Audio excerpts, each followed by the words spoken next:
Good evening, ladies and gentlemen, and welcome to another edition of MVU Thunderbird Hockey here on Northwest Access TV. I'm Morgan Stanton, joined alongside by the great Win Parody. Not the late great. No, you know what? I'm glad you said that again because it's nice to hammer that point home. It's nice to have you up here again with me. MVU coming in tonight with an overall record of 9-6, 7-4 in Division II hockey, welcoming in the Harwood Highlanders, who are struggling this season, 3-11, 3-7 in the division. And when we were talking about it ahead of the game, also let's back up just a little bit. Senior night tonight, honoring the three seniors: Rory Schreindorfer, Abby Wilcox, and Kirby King, the three who have had exceptional senior career hockey careers here at MVU. So honoring them here tonight, but a big game here for MVU tonight. Yeah, they've according to their coach, they've done some things lately that they haven't been doing, getting a little bit lax. Maybe like we talked about, some of the boys getting lazy in their own zone and doing this kind of thing. And they have really the worst schedule imaginable to finish the season. They're playing 5 teams. None of them got a winning record. So how do you play a team like this? Well, what you do is you make sure you limit their shots on goal, shut them out. You know, if they only score 1 goal and the Harwood gets shut out, that's enough to win. Right. And so these last 5 games, I'd expect Katie and the group to say, okay, let's get used to playing defense, because when we play these better teams, we can't make mistakes in the defensive zone. And if we always limited the teams to 10 shots, that's a good goal for us. And that's what I used to do with the team the last 5 games of the season. So, because it starts right now. It starts right now. The push to the end of the season starts right now. 5 games left. It starts right now. You have to be on point going into the playoffs. Yeah, this is your playoff positioning, these last 5 games. And we'll talk about that a little bit later, because there's virtually the 4 top teams are all tied. Yes. There isn't very much between them. So, and if you finish first or second, you get 2 playoff games, which is great for the fans and great for them. Right now we're going to honor our seniors here tonight. Rory Schreindorfer, who you've seen her grow up here. I've seen her grow up playing hockey in that Thunderbird uniform, and just an exceptional career she's had, and what a season she has put together this season. Yeah, and she's a true leader. And, I've said that, I think she was maybe a sophomore, when you started to see her really take over and do the things on the ice that you hope everybody on the ice would do, So big shoes to fill there next year, coming, taking, great on the penalty kill, great on the power play, 5-on-5, you name it, she does it. Now Kirby King coming out, senior defenseman, and once again, just a good season she's had, but she has been so strong on the blue line this year, her and her defensive partner, the freshman Mallory Tipper, but those two on the blue line have played an exceptional season, really limiting scoring opportunities for the opponents here. Yeah, and I look at Kirby as being more of a stay-at-home defenseman, taking care of her own end before she tries rushing up the ice or any of that stuff. But you need people like that, and she's been solid. I see her score the winning goal against U32. They were on the power play, and she dropped down to the center in the middle of the slot and rifled one over the top of the goalie's shoulder for the winning goal. So she does have a little bit of offense in her, but she's basically a good stay-at-home defenseman. And Abby Wilcox, she's about 10 points on the season here.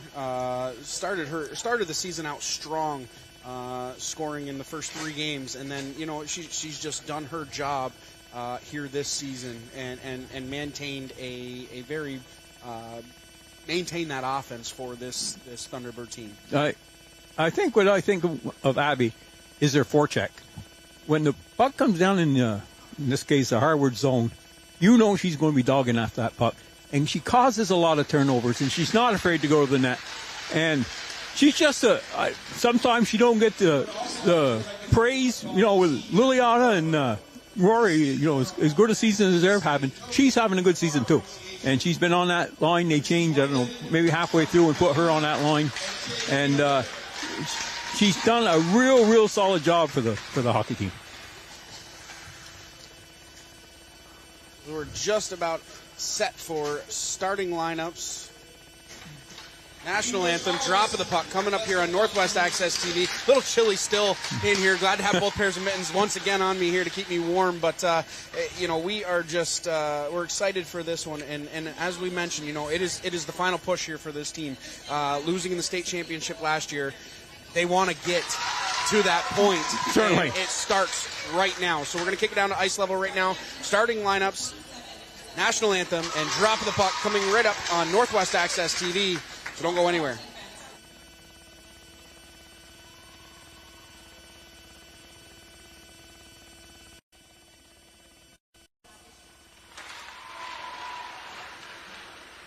At left wing, number 17, Maggie Belknap.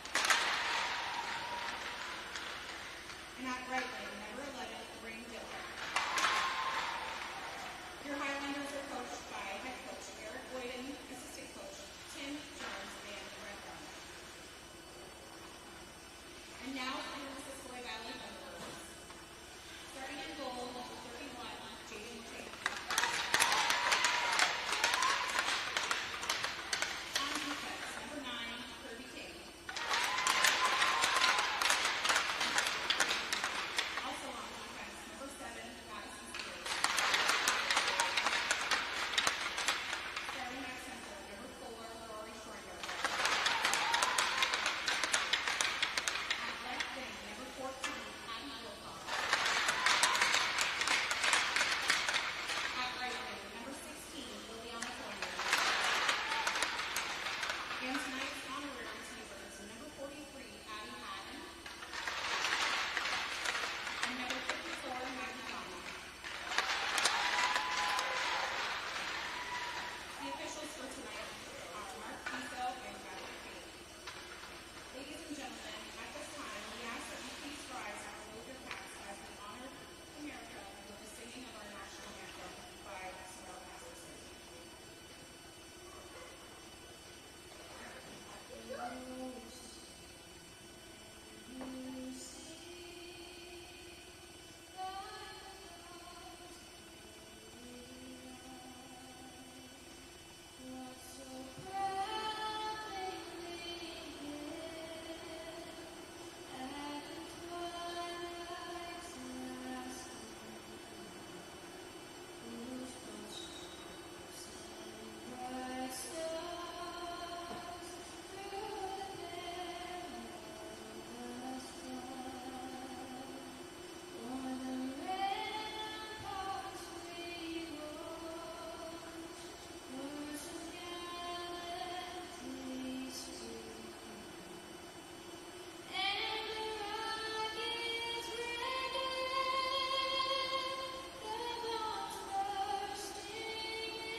We are just about set for action here from Highgate.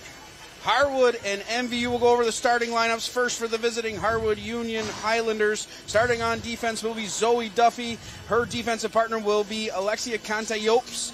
Starting up front will be Alex Isham. Her wingers will be Rain Diller and Maggie Belknap. And starting in goal in the Island of Blue Paint will be the sophomore Camille Edgecombe. And on the opposite side for MVU, starting up front will be the starting on defense will be the senior Kirby King. Her defensive partner starting off will be Madison Spears. Starting up front will be Rory Schreindorfer, Abby Wilcox, and Liliana Fournier. And as always, in the island of blue paint, on the lonely end of the ice, will be Jaden LePan, who, we've said it all season long, when sensational season she's having. She has kept them in a lot of games, but she has just been an absolute brick wall back there. She has, and it gives the people up front a lot of confidence. And sometimes that's bad because you say, well, if I goof up, she's going to get it. And that's usually what happens. But no, she's been solid. I've seen her give up one weak goal, and that was the last game we did here. They lost 5-2 or whatever it was. But that's the only weak goal I've seen her give up this year. She has just been. It's been amazing to see her how well she's grown in the sport. But just as a moving side to side, I've just never seen her move like that before. Spears inside her own zone now. 20 seconds old in this first period. She'll get it up top to Rory Schreindorfer. X's out of her own zone through neutral ice. Schreindorfer in over the blue line. Taking a shot. Good job blocking that one down by Duffy. Another follow-up shot by Liliana Fournier. That's sticked aside by Edgecombe. Highlanders trying to break out of their own zone. Fournier coming to collect the puck at her own blue line with 14:23 left. First period. Tries to get that one in, but is hedged off there by Belknap, who cuts through center ice. Trying to get that one down deep. Gates whipping a pass cross ice. Duffy will be the first one there for the Highlanders, banging it back into the offensive zone with 14:09 left, first period. Puck through center ice now. Alward skating through neutral ice in over the blue line. Alward around the far side of the ice, gets that one down into the far corner, looking for a centering pass up front. Gates collects at the blue line on the far side of the ice, gets that one back down with 13:54 left, first period. Kante Opes trying to get that one out of the corner. Coming back to grab this one is Bryden Murrell. Merrill throwing that one towards the center of the ice. Boyden now has it for the Highlanders. She's out towards neutral ice and over the blue line. Boyden has the puck on her stick, cutting towards the center of the ice, takes a shot. Good save by LePan as she blockers that one off into the corner. 13:33 left, first period.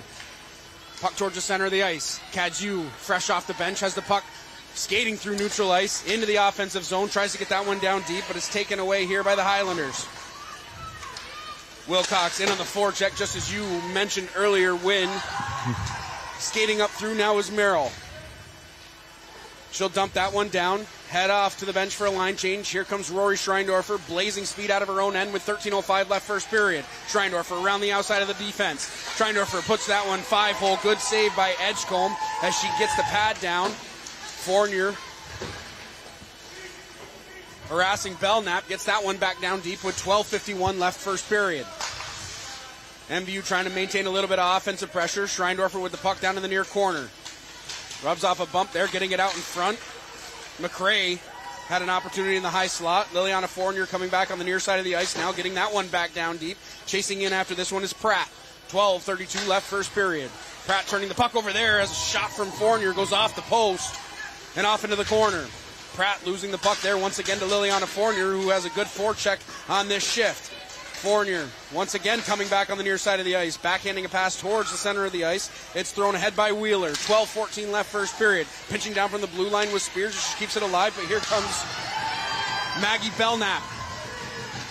Isham takes a shot glove down, and a good save by Jaden LePan. Skating right back up ice now is Erica Alward on the near side of the ice. She'll throw that one on goal. Edgecombe sticks that one aside. Wilcox now on the far side of the ice, trying to get that one back towards the blue line. Rainville takes a shot. Good save by Edgecombe as she stayed low on that one. Picks up the puck. And we'll get a stoppage play with 11:48 left, first period. A little bit of end-to-end action there as Harwood was able to break out of their own zone. Had a 2-on-0 on Jaden LePan. Yeah, and Katie said they've been a little sloppy lately in the very first shift. MVU had 3 people down below the goal line as the puck was coming out. She ain't going to want that. Opportunity on goal. Edgecombe gets the pad on that one. Tipper has to collect at her own blue line on the near side of the ice. She turns right back up ice now with 11:37 left, first period. Tipper into the offensive zone and over the blue line. Stick handling there in the high slot. Takes a shot. Edgecombe falls on top of it. Tipper went from her own blue line, skated around about 3 or 4 Harwood defenders, got a shot on goal. As I say, I think Tipper, and every time she does that, she gets a little bit better. And we watched her from the very first game. And she's a rushing defenseman. And she can stick handle, too. Yeah. Not only does she got great hands. Great hands. Duffy inside her own defensive end, bangs a pass off the boards. Looking up ice now for Boyden. Foot race after this one. Gates will be the first one there with 11:15 left first period. Gates shoveling the pass over to Fournier, trying to get out of her own zone. She's around the outside of the defense, but a good job coming back and making a good play at the blue line was Conte Opes. 11:04 left first period. MVU trying to break out of their own zone. Now Fournier on the far side of the ice, whipping a pass towards the center of the ice, looking for Schreindorfer. That one's going to go the length of the ice. Icing will be the call with 10:53 left first period. Faceoff's going to come back down inside MVU territory. Harwood looks pretty good. You know, from in the past years, they really struggled to even field a team. And I was looking at their lineup here, and they got about 14 kids on it, and you know, they don't look that bad. Some veteran presence up front, too, with Maggie Belknap and Lindsay Boyden, both getting alternate shifts there. Yep. 10:44 left first period. LePan picks that one up. We'll get another stoppage play. Faceoff's going to be to the right of LePan. Isham will settle in to take the draw against Wilcox. Isham going to win that one to the far side of the ice. Belknap now on the far side of the ice, trying to set up offense for the Highlanders with 10.5 minutes left first period. Scrum along the sideboards. Isham comes out with the puck. Good defensive effort there by Kirby King. Doesn't allow her to cut to the center of the ice with 10:23 left first period. Puck still on the far side of the ice. MVU having a hard time getting out of their own zone. Wheeler at the point. She'll let that one go. Sticked aside by LePan off into the near corner. 10:13 left first period. Puck now down below the goal line. Kirby King will be the first one there. Trying to start the breakout here. Wilcox through center ice. Leaving it there for McRae, who's in over the blue line on the near side of the ice. McRae takes a shot. Edgecombe falls on top of that one. No rebound given up. 9:58 left first period. We'll set up for another offensive zone draw here for MVU. I can imagine Katie's going to be telling these people, okay, when you shoot at this goalie Edgecombe, don't shoot it along the ice. Yes. She was down when Abby come across the blue line. Or I guess when Abby was McRae. But, boy. 2-on-1 Yep. developing here for Harwood as Boyden has the puck in over the blue line. Boyden snaps a shot on goal. LePan able to make the save on that one. Cadieux now on the near side of the ice trying to get around Duffy, but a good job by Duffy at the blue line. Delayed offside as Harwood has to tag up with 9:38 left first period. Puck along the far side of the ice. Gates can't get it out there as it's turned over here. Merrill has the puck on her stick down in the far corner. Shoveling a pass towards the center of the ice. Duffy at the blue line keeps it alive. Snapshot on goal. That one just went wide with 9:23 left first period.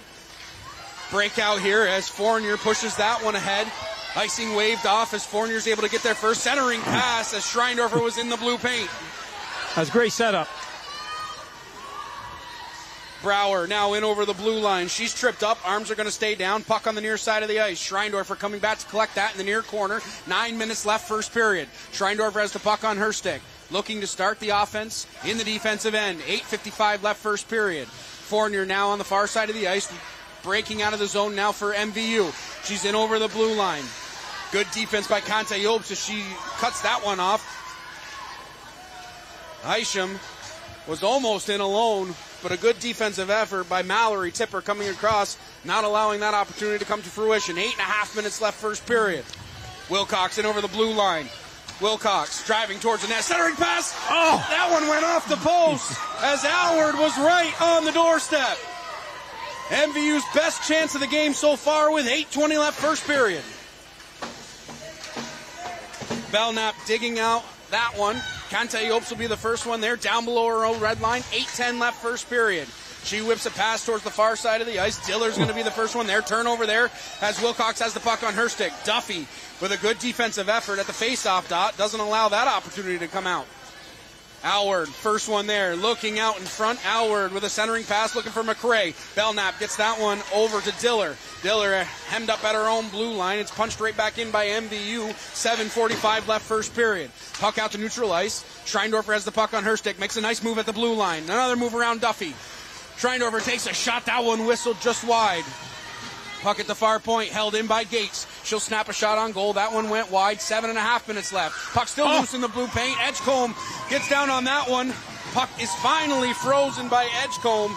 But MVU for the last about a minute and a half has had a lot of offensive pressure, and Edgecombe has been equal to every task that she has seen so far. Yeah, they had two good shots that time, but again, she was down.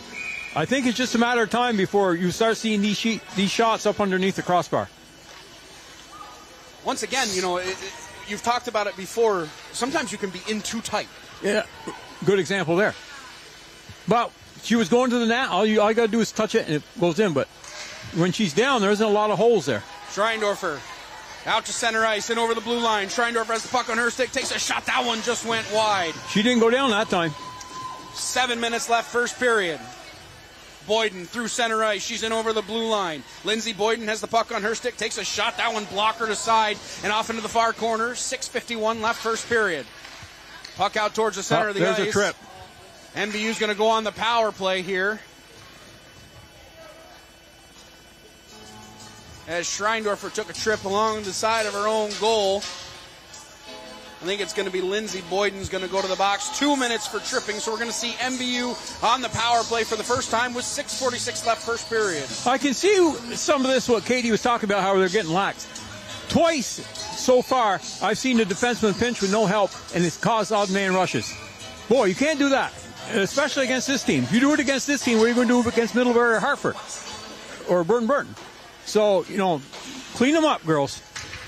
Spears at the point, keeping that one alive. McRae has the puck stuck in her skates there. Slap shot from the point. Spears let that one go. It just went wide. 6.5 minutes left, first period. Tipper maintaining possession for MVU.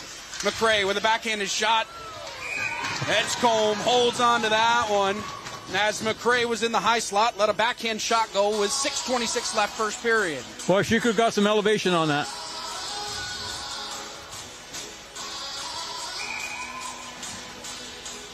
First power play unit back out there. Should say back out there. They're out there for the first time. Tipper at the blue line on the far side. Gets that one down to Fournier.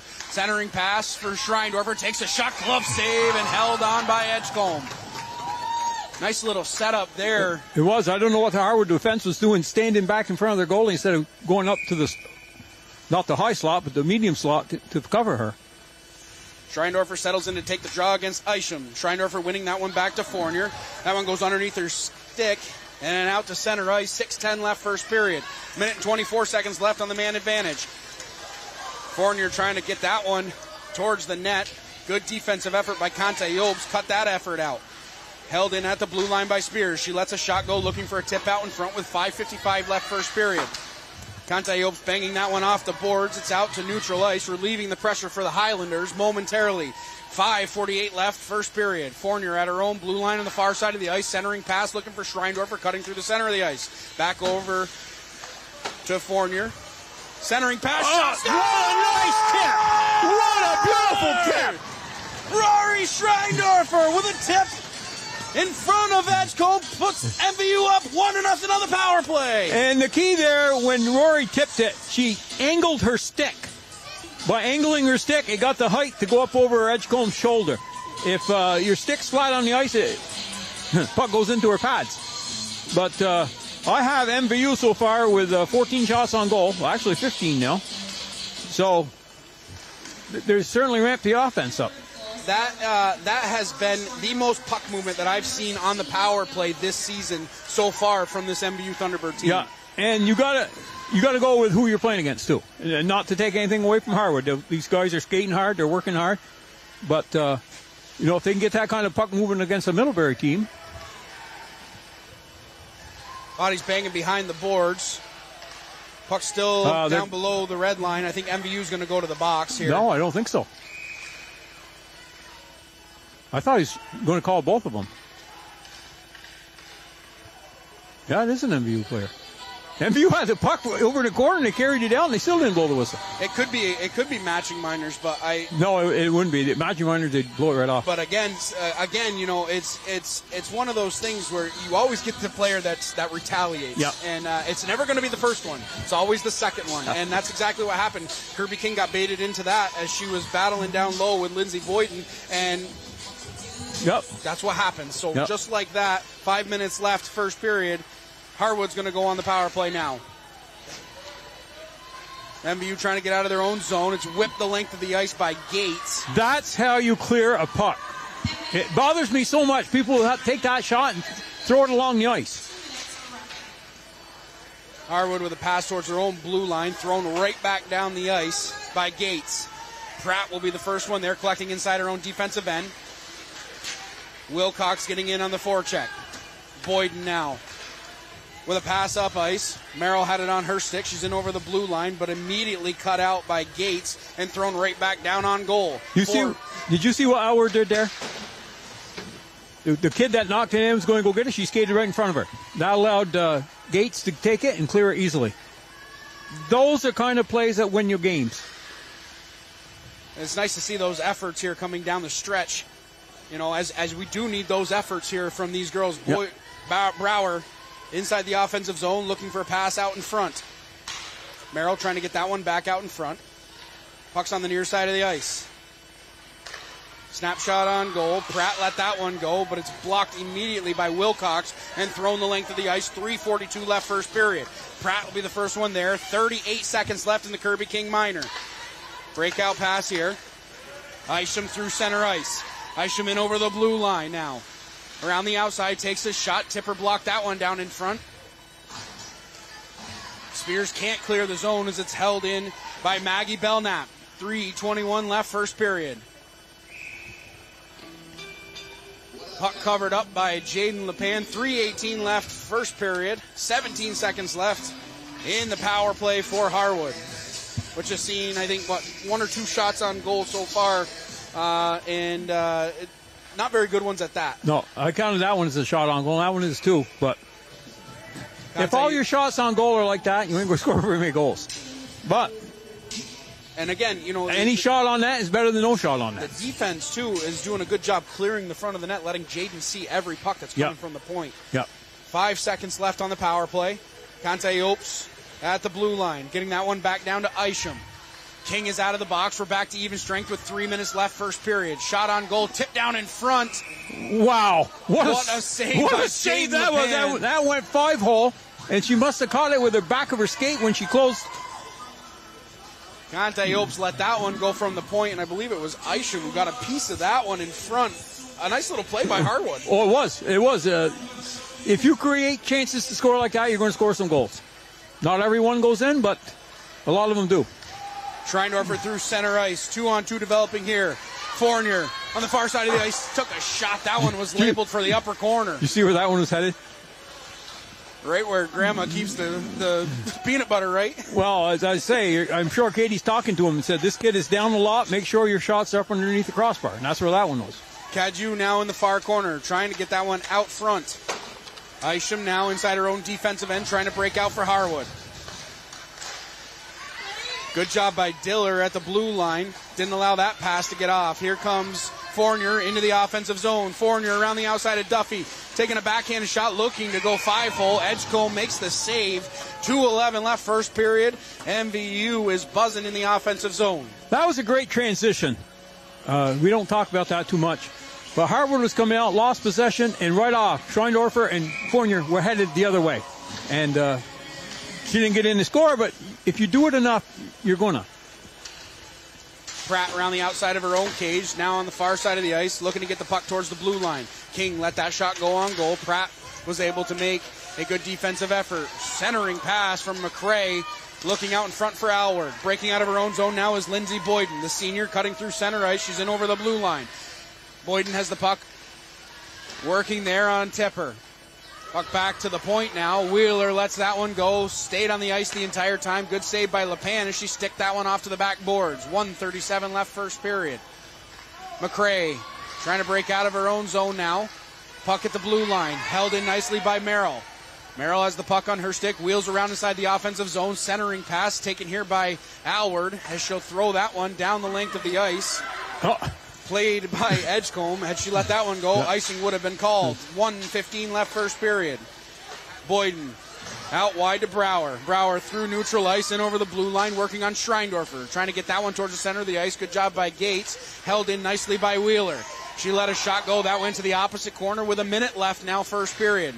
First one there is Brower. She throws a pass behind the net towards the far side of the ice. 53 seconds left first period. Spears is lucky that pass wasn't to that girl because she left her and headed for the middle of the ice.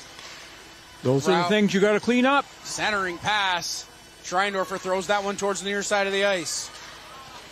Alward Let that one go just a little bit too much. Icing will be the call. 36 seconds left first period. Face-off's going to come all the way back down inside Thunderbird territory. So far, I've got the Thunderbirds with 16 shots, but Harwood's got 9, and not all of them were from the center ice. No. You know, so 2 or 3 really good chances that Jaden held the fort. Cadieux now trying to break out of her own zone, gets that one out to Schreindorfer. Fournier in over the blue line, takes a shot gloved and held on by Edgecombe.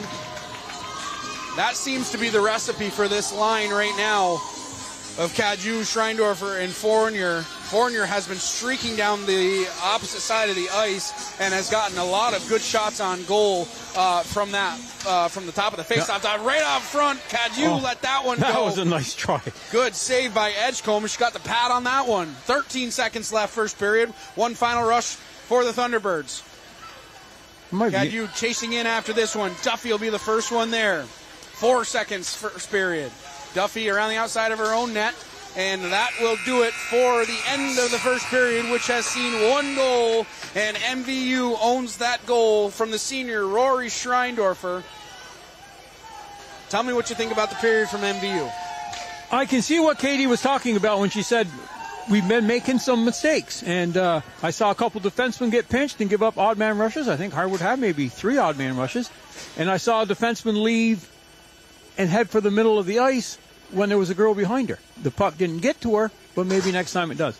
So I'm sure Katie sees these things too, and they'll tighten it up. Offensively, what a period. You get 18 shots on goal in a high school game for girls in one period. You've had a good period. And you gotta hand it to Edgecombe.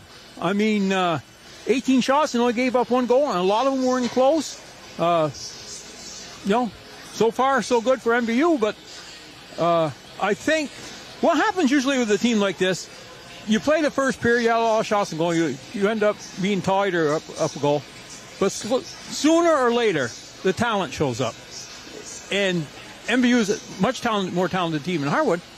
So I'm thinking the second and third period will be more productive from an MVU standpoint. But you hand it to Harwood. They played a great first period. To give up 1 goal with 18 shots, they did all right.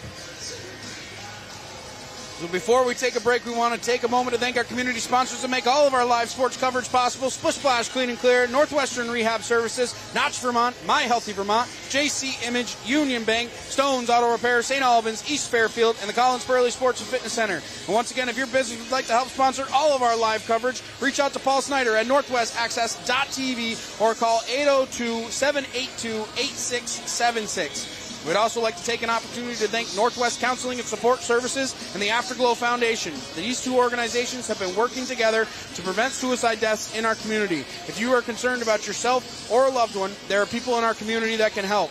Reach out to NCSS 24 hours a day, 7 days a week on its confidential emergency services line at 802-524-6554. Then press 1, or you can always call or text 988. 1 call, 1 text, or 1 chat could save a life. After 1 period of play, MVU leads Harwood 1-0. We'll be back with the second period of action right here on Northwest Access TV. Don't go anywhere.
We're back live here on Northwest Access TV. If you're just joining us, MVU leading Harwood 1-0 on a power play goal by Rory Schreindorfer. Liliana Fournier getting the assist, and what a beautiful goal it was. A tip shot down in front. If you missed that one, you're going to want to watch it back because that was an absolute beautiful goal by Rory Schreindorfer. And as I said, the key to that was Rory didn't have her stick flat. She had it tilted. So when the puck hit it, it went right up over her shoulder. I mean, you can't stop those. No, you can't draw it up any better than that. Again, that power play, again, yes, you mentioned, the defense by Harwood on the penalty kill is a little bit lax, but I can't take anything away from this MVU power play. The puck movement was there for them. It looked like the beginning of the season. They kind of trailed off on the power play towards the middle of the season, but they're back in good form on that power play. And again, the key to the power play is to get it in the zone. And they were able to do that. And once you get in the zone, then they moved it around pretty good shape. But where they've been having problems is going through the neutral zone, getting it into the zone. Right. So, there's a few adjustments to make there. And, like what we said before, if you try to carry it in and you skate into a box, you haven't helped anybody. So what you have to do is skate over, and when they play you on left or right, whatever side it is, you pass it back to someone skating up the other way, and that usually breaks that trap. But Harwood doesn't seem to be set up that way. They're just playing them pretty much straightforward. Top line back out there for MVU, Schreindorfer, Fournier, and Kadziu. The forward starting for MVU, Gates. Off the draw, bangs that one off the boards towards neutral ice. Kadziu had that one go off her stick. 14:50 left, second period. Gates wheeling around inside her own defensive end. Cross ice pass, getting it over to Fournier, who's able to get a stick on that one and put it down into the near corner. Fournier with the puck down below the red line. 14:38 left, second period. Looking for Schreindorfer on the far face-off dot. Puck taken here by Diller. She puts that one out to neutral ice. Schreindorfer coming back to collect at neutral ice. Gets that one over to Fournier on the near side of the ice. Fournier lets that one go. That one just went wide. Kadziu will be the first one there. Diller now working hard along the far side of the ice, trying to get that one towards the blue line. She's able to shovel that one down the length of the ice just a bit too far. Icing will be the call with 14:15 left, second period. Faceoff's going to come back down inside Harwood territory. And when we talked about Rory, I mean, we talked a lot of things about it. But did you notice who was the first one back on that puck that was along the boards? That allowed Gates to pinch because Rory was coming back for it. And she's always, I just went wide. And, she does that so well. But that's something that don't show up in the scoreboard. Shot along. That's another one. The red line. Rainville let that one go from an awkward angle, but a good scoring opportunity. Merrill now inside her own defensive end, trying to get that one towards the blue line. It's held in by Wilcox. Wilcox towards the center of the ice. Takes a shot. That hit a body in front. Getting in the way of that one was Wheeler. 13:44 left, second period. Tipper collecting down below her own red line. Pressured in deep by Brower. Puck on the far side of the ice. Alward has it there. Centering pass looking for Wilcox, cutting across the center of the ice. But Shea Wheeler has it there. 13.5 minutes left, second period. Cutting right back up ice now is Jocelyn Brower, the freshman, getting that one into the offensive zone for Harwood. Rainville throwing that one towards the blue line. King has it there. Centering pass. It's held in at the blue line by Pratt. Her shot went off a leg and down into the far corner. 13:13 left, second period. Battle along the back boards. Still battling down hard for that one is Jocelyn Brower. She plays very well for a freshman. Yep.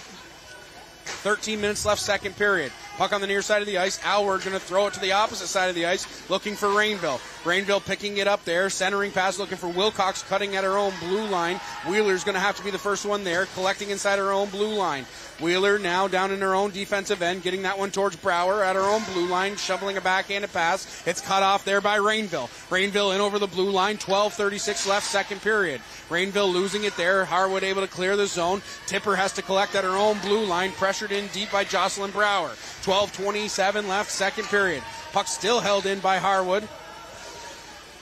Tipper now around the outside of her own cage. Mallory Tipper, the freshman, skating out of her own end at her own blue line, making a move there. Stick lift on the backside there by Rain Diller. Isham throws that one back down deep and chases after it. Gates will be the first one there. 12:07 left, second period. Battle along the backboards. Gates will be the first one there. Coming out of the scrum with the puck, getting it over to Rainville. She can't handle the pass as it's cut off by that top line of Isham. Isham at the face-off dot. Let that one go. Good save. Centering pass. That one's in the back of the net, I believe. No, face-off. Good save by Jaden LePan. That's the second one that she sat on top of. And that one went off her pad, 5-hole, and she somehow was able to keep that one out of the net. That's the same thing happened down there. It went 5-hole, but she caught it with the back of her pad when she moved her leg over. Brian, I don't know if you can get in on Jaden's face right now, but the smile on her face after she made that play. And the look of relief on the other guys. 11:45 left, second period. MVU breaking out of their own zone. Schreindorfer has that pass go off her stick. Cutting back towards center ice now is Maggie Belknap. Now Belknap losing the puck there. Schreindorfer into the offensive zone. Good play by the Highlanders, keeping the puck out of their own zone. Gates collecting deep inside her own zone. Skating this one up. Addison Gates through center ice. Cross ice pass to Fournier, who catches a pass in stride. She's around the outside. 11:11 left, second period. Gates at her own blue line. Getting that one back down deep. Fournier will be the first one there, working on Duffy. Fournier let that one go. Good save. Good blocker. Wraparound opportunity as Schreindorfer tried to tuck that one home short side. 10:53 left, second period. Puck held in by MVU. Coming back to get this one is Kante Opes. 10:47 left, second period. Centering pass. Looking for Fournier out in front. Highlanders able to clear the zone. King collecting inside her own zone around the outside of her own cage. 10:35 left, second period. Shoveling a pass on the near side of the ice, trying to get that one out of the zone. She's able to do that. Duffy will be the first one there. Banging a pass off the boards. Merrill has the puck. She's a freshman as well. A couple of freshmen on that second line for this Highlander team. They're gaining a lot of experience. Centering pass. Shot on goal by Boyden. That hit a leg in front and didn't get down on LePan. Held in at the blue line by Kante Hopes. Once again, she's able to hold the zone. Harwood playing very well at their own blue line, sustaining just a little bit of offensive pressure here in the first 5 minutes of that second period. Both teams are playing much better defensively. Puck down in the far corner. Shoveled free by Brower. Brower at her own blue line makes a move there with a head full of steam. Brower into the offensive zone. Cadieux trying to bang that one out. Boyden keeps it alive. Shot on goal. Tipper cut that one out in front of the net. Tipper with the puck down in the near corner. 9.5 minutes left, second period. Mallory Tipper skating out of her own end. Nice move there. She made a nice move around Merrill. Tipper still with the puck on her stick. Leaving it there for Fournier. Dropping it off there. Shot on goal. That one just went wide. 9:20 left, second period. Puck on the far side of the ice. Tipper once again keeping the puck alive for MVU. It's hit out of the air by a high stick by Abby Wilcox. We'll get a stoppage of play with 9:13 left, second period. Face-off should come outside the zone. Tipper has taken the puck 2 or 3 times tonight, and you can see she has great, and she's not quite there yet. But with every day, she does it. She gets a little bit better at it. And I wouldn't be surprised by the time she's a sophomore, certainly a junior, she's going to be one of them defensemen you say, the other team comes in and says, we got to watch her. Yep. Offensive zone draw won by Harwood. Shoveled out by Gates. Gates moving up to play forward now with Alward and Wilcox. Tipper. Cross ice pass. Turned over there. Belknap came in. Just ahead of the play was Diller. She got caught just inside the blue line.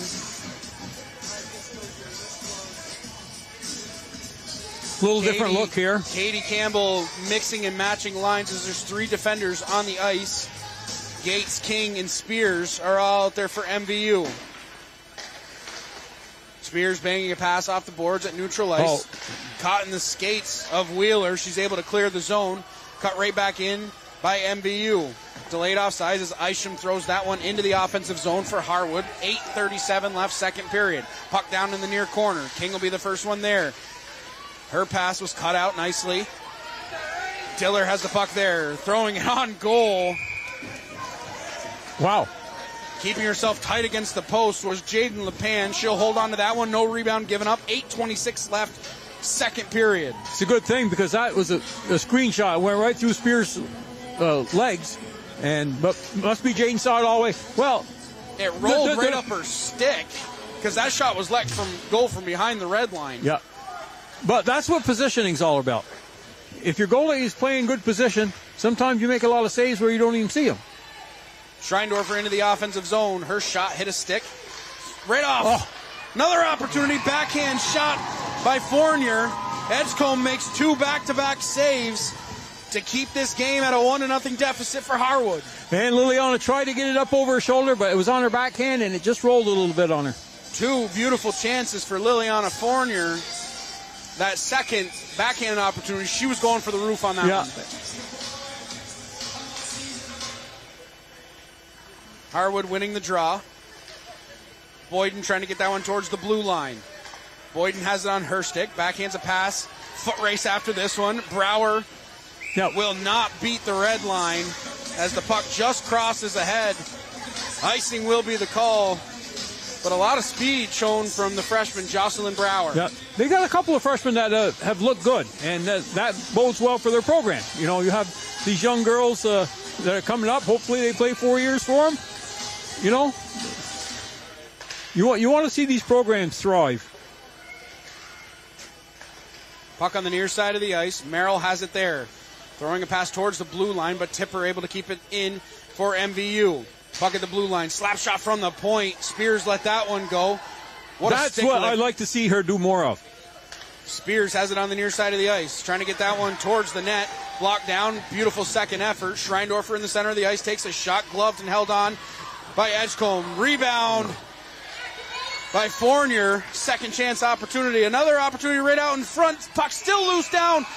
Whistle goes as the puck was still loose in the blue paint. Edgecombe standing on her head here in the second period. Has made about 5 good saves in the last 30 seconds to keep this at a 1-0 game. She made 3 in the last 4 seconds. So, no, she's playing very well. 7:19 left, second period. Face-off will be to the right of Edgecombe. Face-off won back by Harwood. Duffy throwing that one towards the blue line. Skated out here by Diller. Up ice pass now. Isham into the offensive zone.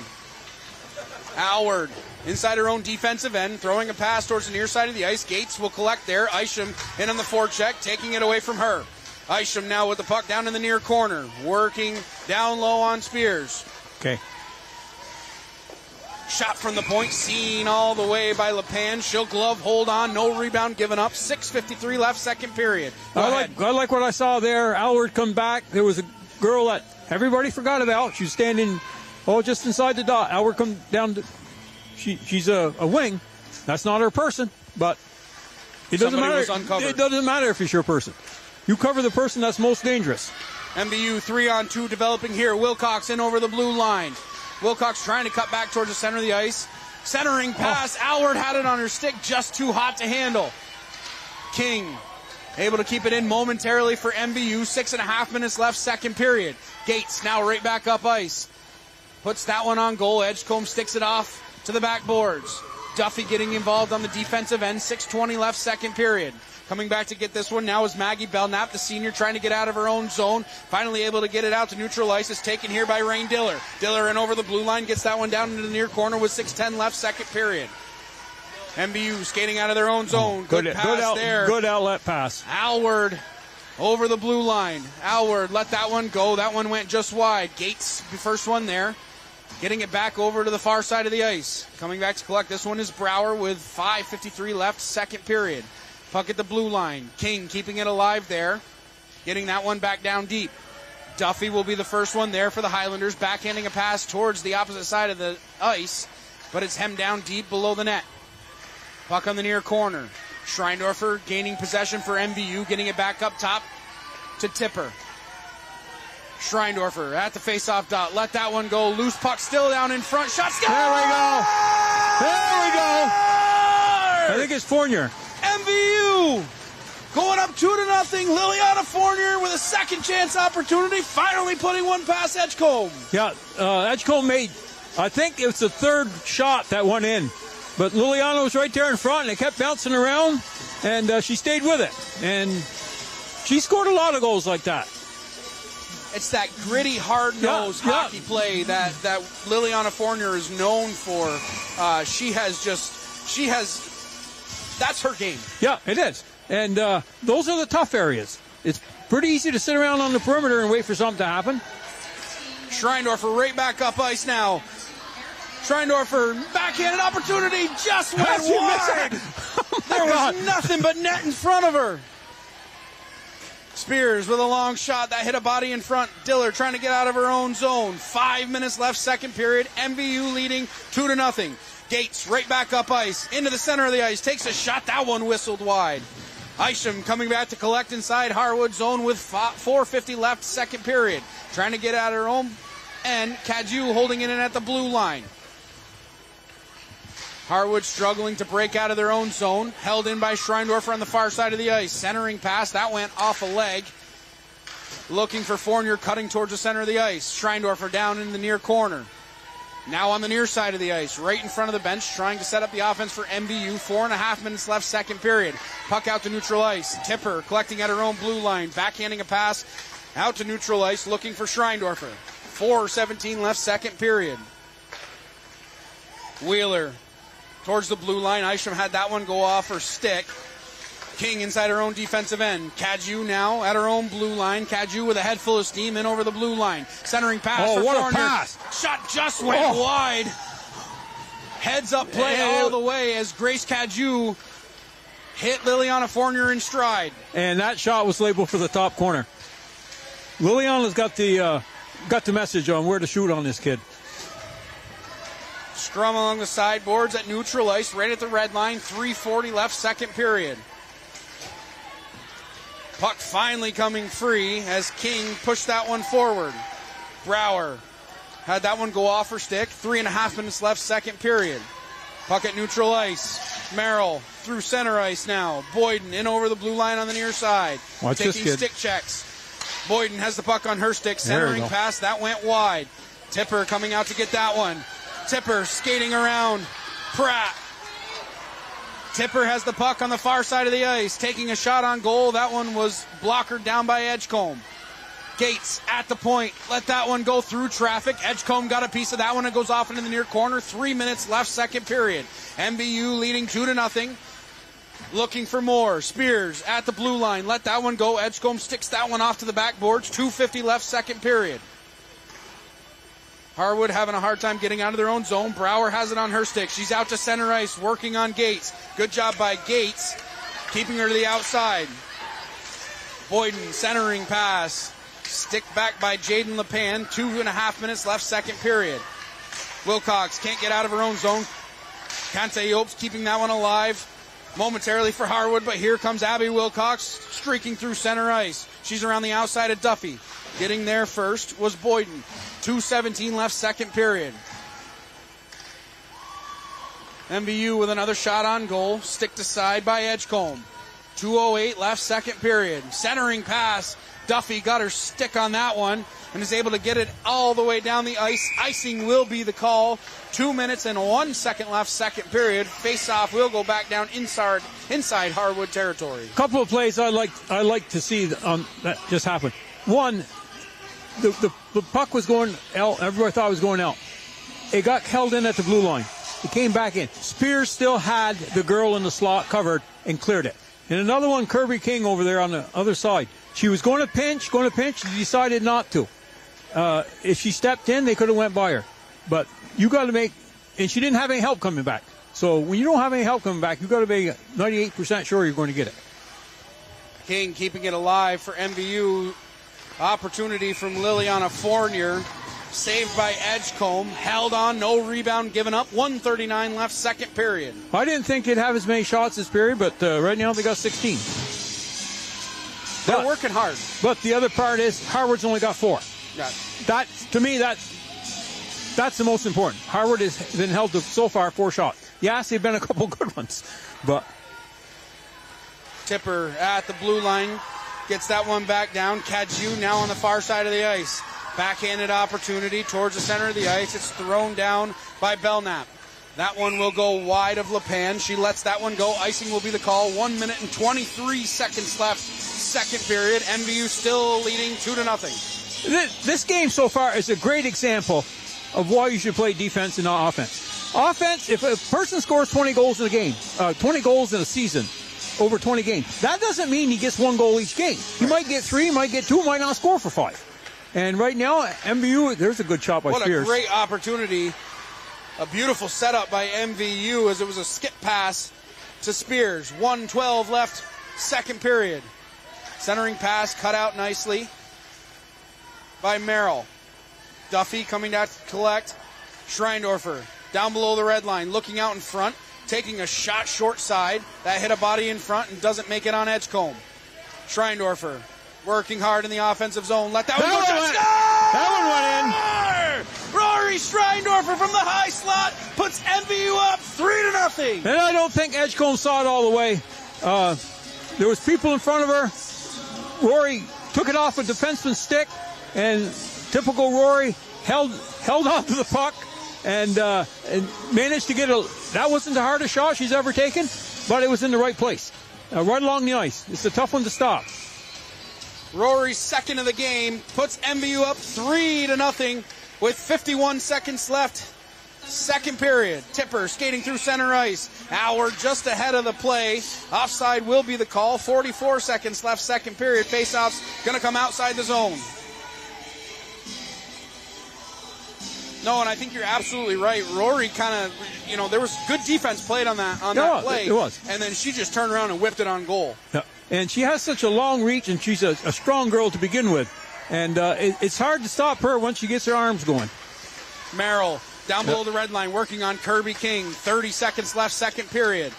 Centering pass, blocked out nicely. MVU defending their own red line very well. Howard catching a pass at her own blue line, trying to work through center ice. Pratt goes down to the ice, and turning right back up ice now is Boyden. She loses the puck at the blue line. Rainville gets that one down deep. MVU will pursue. Wheeler going to be the first one there down in the near corner. Somebody for tripping. It's going to be a Harwood penalty. Looks like Lindsey Boyden's going to go to the box. 2 minutes for tripping. So with 9 seconds left, second period, MVU's going to go back on the power play. And if nothing happens with that, they will start the third period on the power play. But they have 9 seconds to work this puck around. Yeah, that's plenty of time. And, you want to try to get at least one scoring chance out of this. If not, you're looking at a minute 51 in the next period on clean ice. Puck at the point, 5 seconds. Gates lets that one go, blocked down nicely by Wheeler. Harwood able to clear the zone. That will do it for the second period of play, which saw 2 more MVU goals. They lead 3-0. And I got the shots here. I don't know how official I am or how official they are. I believe in you. I believe in you. I got 17 for MVU, and Harwood had 4. That's how you want to shut a team down. Give them 4 shots on goal. The first period, they had 9. And if I was Katie, I wouldn't be happy with the first period. But that period, defensive-wise, but a couple of them were really good shots. And Jaden made, great saves on them. But, 17 shots this period, 18. You've got 35 shots in 2 periods. Offense ain't hurting. No. But, as I say, offense goes into slumps. Right now, they have to get 20 shots before they score a goal. Right. So, that's why you play defense. Now, what did you see different from the second period versus what we saw in the first period? I think, and I watched just one example, but it happened all over. And I think Madison Spears probably played her best period she's played in the last 3 games I've seen anyways. But they were covering people in front of the net. They were looking for people. There was a girl open, and the play was over on the far boards. The girl had snuck in from somewhere. I don't know if she came off the bench or the dressing room or where she came from, but she was standing there, and Howard came down and picked her up. That's what you have to do. And I saw a lot more of that. Not letting Harwood, did you see any odd man rushes that period? We saw 3 the first period. So the defensemen weren't pinching when they didn't have help. You say it all the time. If you're not 100% sure you're going to get to that puck, you need to lay back. Especially when you're ahead in the game. Now, if you're behind in the game, That's different. Right. Then you start taking chances. Your defensemen pinch a little more. They might rush some. They might join the rush. You know, there's 100 different ways to do it. But when you're ahead in a game, MVU doesn't need any more goals to win. 3's enough. Right. So I'm hoping that the third period, they gave them 4 shots this period. I'm hoping next period they give them 2. And, shut them down. Play shut down hockey. And you're going to get your chances to score, with the talent they got on the ice. They're going to have their chances. But, it looks like they've been in a little bit of a slump as far as scoring goals. But when you play good defense, you don't have to score a lot of goals. Right. And I say that all the time, and everybody's probably saying it doesn't matter who you play. Exactly. If you play good defense, it doesn't matter who you play. Exactly. You only need 1 goal to win. So, I expect the third period, and I said a team like Harwood almost has to win the first period if they're going to win. Right. And I expect MVU to put probably 3 more on the board. But they don't have to. As long as that 0 stays up for Harwood, that's all they got to have. Right. Before we take a break, we want to take a moment to thank our community sponsors that make all of our live sports coverage possible. Splish Splash Clean and Clear, Northwestern Rehab Services, Notch Vermont, My Healthy Vermont, JC Image, Union Bank, Stones Auto Repair, St. Albans, East Fairfield, and the Collins Burley Sports and Fitness Center. And once again, if your business would like to help sponsor all of our live coverage, reach out to Paul Snyder at northwestaccess.tv or call 802-782-8676. MVU, after 2 periods of play, leads Harwood 3-0. They will be on the power play when we come back for the third period of action right here on Northwest Access TV. We'll be right back.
We're back live here on Northwest Access TV. I'm Morgan Stanton, joined alongside by a win parity. If you're just joining us, MVU leads 3-0. 2 goals by Rory Schreindorfer. Third period of action just about to start. MVU starting on the power play. Yeah, and we mentioned this in the boys' game the other day. If you're going to be on a power play, now's the time to do it because the ice is fresh.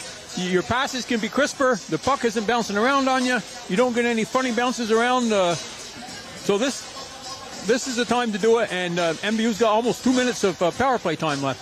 So I wouldn't be surprised to see him get one here, but you never know. A much better period for MVU in that second period when we kind of saw a few defensive lapses in that first period, but the defenders played a solid second period for 15 minutes. Yeah, and Harwood had 4 shots. A couple of them were good shots. But that's not the fault of the defenseman. Hand it to Harwood. They made a good play. But they didn't give up odd man rushes. That's the first thing you look for. How many odd man rushes do you give up? They didn't give up any that period. So, that's the kind of hockey they got to play. 15 minutes left in this one. MVU leading 3-0. Top line back out there for MVU. Schreindorfer, Fournier, and Kadziu will be the forwards. Defensive pairing of Spears and Gates for MVU. Schreindorfer into the offensive zone, takes a shot. Fournier on the doorstep trying to wrap that one around. Duffy on the short side, keeping that one out. Harwood able to clear the zone. Gates chasing in after this one. 14:40 left, third period. 1.5 seconds left on the Boyden Minor. What a nice pass. We've seen a few of those that have connected cross ice, but yep. hitting the skater in stride. And like I say, with fresh ice, that puck never left the ice. It went straight. It come off the boards, true, right on Kaju's stick. Face off just outside. Isham will settle in to take the draw against Schreindorfer, who wins that one back. Fournier into the offensive zone, over the blue line. Head up all the way, dropping it there for Rory Schreindorfer. Schreindorfer with 14:20 left, third period, trying to get it back to the point. That escapes the zone as it goes by Kirby King. She has to chase in after this one with 14:10 left, third period. King setting up shot behind her own goal, getting that one out to Liliana Fournier, who's breaking out of her own zone through center ice, in over the blue line. Good stick check there by Harwood, as MVU still able to keep the puck in the zone. Tipper let that one go. That one right up high went just over the crossbar. 13:45 left, third period. Kantayopes down low, losing it there. 30 seconds left on the power play for MVU. Kaju looking towards the center of the ice. Schreindorfer let that one go. Edgecombe made the save. King keeping it alive for MVU, getting that one down. Schreindorfer, I'm sorry, that was Liliana Fournier with the cross ice pass. Tipper will be the first one there on the near side of the ice. Kaju battling hard there. Fournier whipping a shot on goal. Good save by Edgecombe as she kept the stick on the ice. Harwood able to clear the zone, effectively killing off the rest of this penalty. We're back to even strength. 13:05 left, third period. MVU had 3 shots that period on that power play. And, it weren't the best power play they've had, but they've certainly had a lot worse ones. So that really wasn't that bad a power play. Wheeler cross ice pass, turning it over there. Rainville into the offensive zone. Rainville losing the puck there. Wilcox picking it up in the offensive zone. Backhanded shot goes towards goal. Alward will be the first one there, looking to shovel that one back out in front. It's punched back down low by Lindsay Boyden. 12:35 left, third period. Puck on the near side of the ice. Harwood able to get it out. Gates shoveling a backhanded pass, looking for Spears, who gets it right back down deep where it's collected down in the defensive end by Pratt. Cross ice pass. There again, Abby Wilcox was back for him. Shot towards the center of the ice was tipped down by Brower and goes off into the near corner. Puck still in the corner. Spears don't know where it is. It's right behind her. Brower getting that one back up to the point. Wheeler will be the first one there. MVU able to clear the zone as Gates lets that one go. Icing will be the call. 11:54 left, third period. We'll get another stoppage of play. Faceoff's going to come all the way back down inside MVU territory and will be to the right of LePan. I thought sure that Pratt touched that puck on when it was shot down the ice. I thought sure it came off her stick, but apparently not. Puck held in by Harwood as Conte Opes was able to keep that one alive. Merrill down low, takes a shot, good save by LePan, tried to get it back over to her glove. Puck off into the near corner. Great play by Schreindorfer again. That kid was wide open on the far side, and Rory buried her. Fournier wheeling around at center ice, takes a stick check there from Boyden. Harwood clogging up the center of the ice, 11:23 left third period. King getting that one along the board, still not able to clear the zone as Lizzie Boyden keeps that alive for Harwood. Tipper has to be careful there, but she escapes danger narrowly, gets out of her own zone. She's knocked down to the ice. Duffy gets that one back out to neutral ice, is thrown ahead by Brower with 11:03 left, third period. Wheeling around inside her own defensive end, Schreindorfer with a pass looking for Liliana Fournier. That misses her. She was on the right side, right down in front. Schreindorfer was all alone. Didn't quite put it in her wheelhouse. Fournier can't collect that one. It's pushed ahead by Brower. 10:42 left, third period.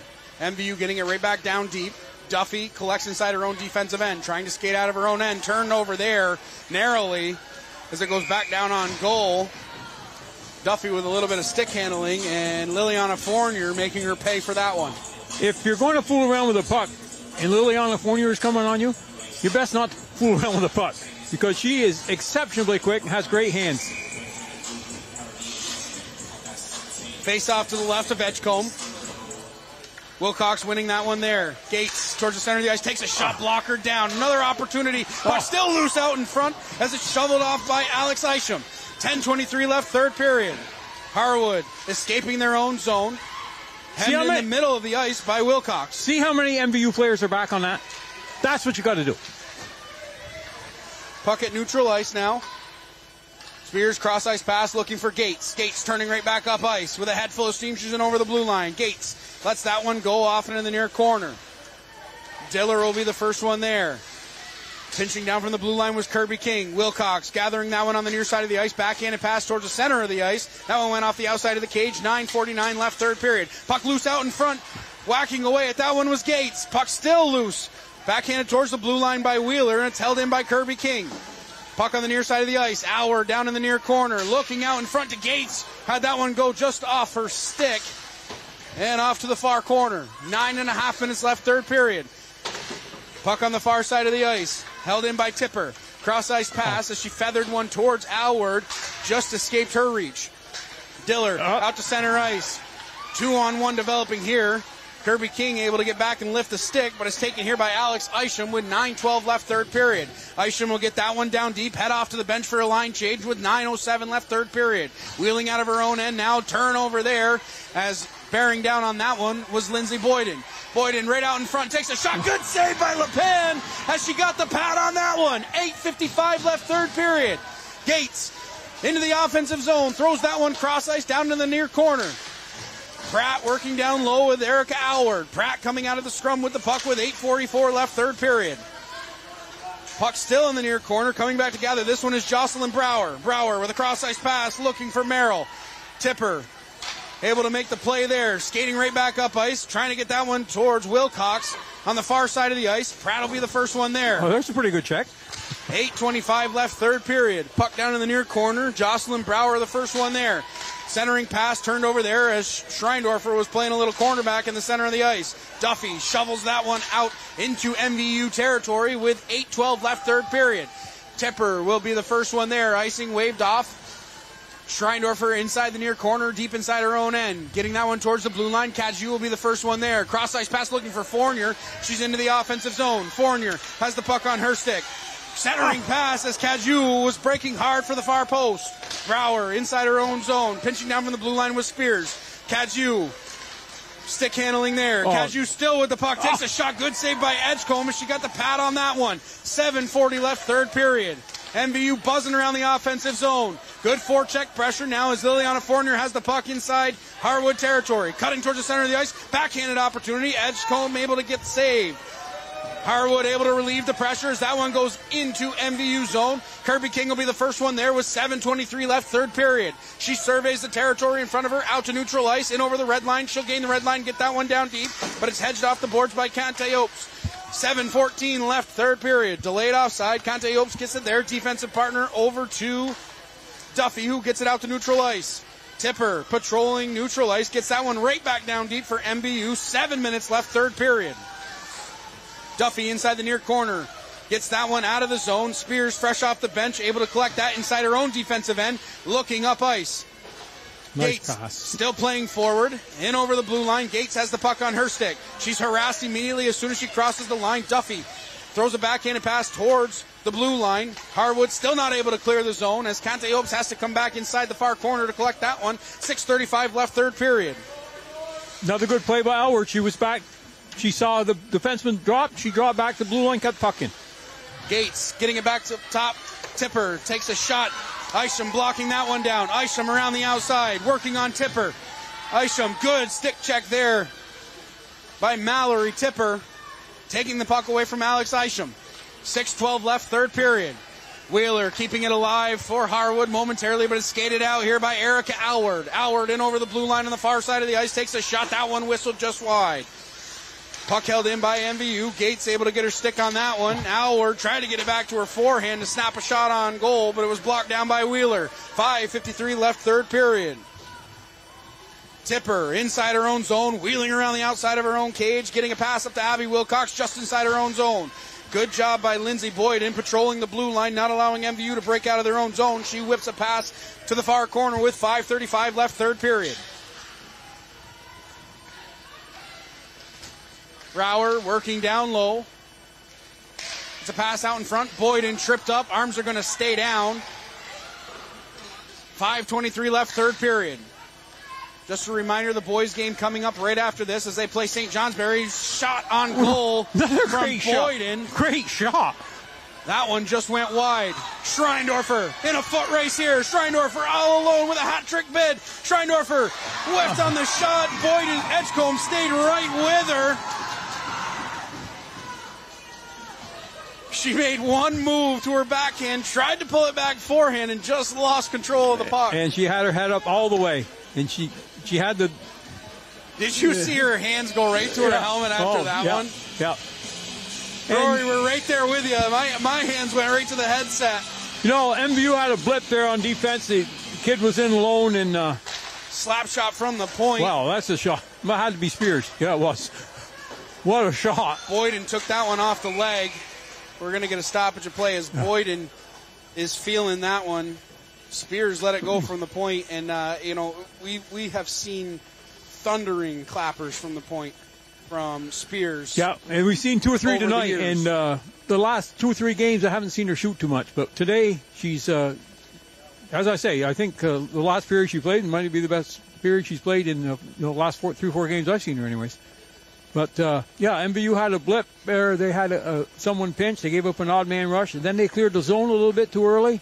It got intercepted and tossed back down. The kid was in there alone on Jaden. But Jaden hasn't had a lot of shots. But, boy, the ones she's had have been good ones. Yes. I think you could call almost all of them scoring chances. But she has played an outstanding game. She has not missed a beat, and you go through it. You say it all the time. If a goalie's not tested often, they can become complacent and not be in the game. Yep. Face off one back to the point. Gates losing the puck there. Skating up here is Maggie Belknap. She gets that one in the offensive zone. Spears throwing it right back down the length of the ice. We'll get another stoppage of play. Icing will be the call. 4:35 left, third period. That one was just out of Abby's reach.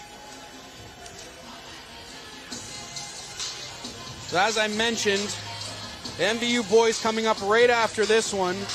They will take on St. Johnsbury in the nightcap of this doubleheader. Offensive zone draw here for the Hills.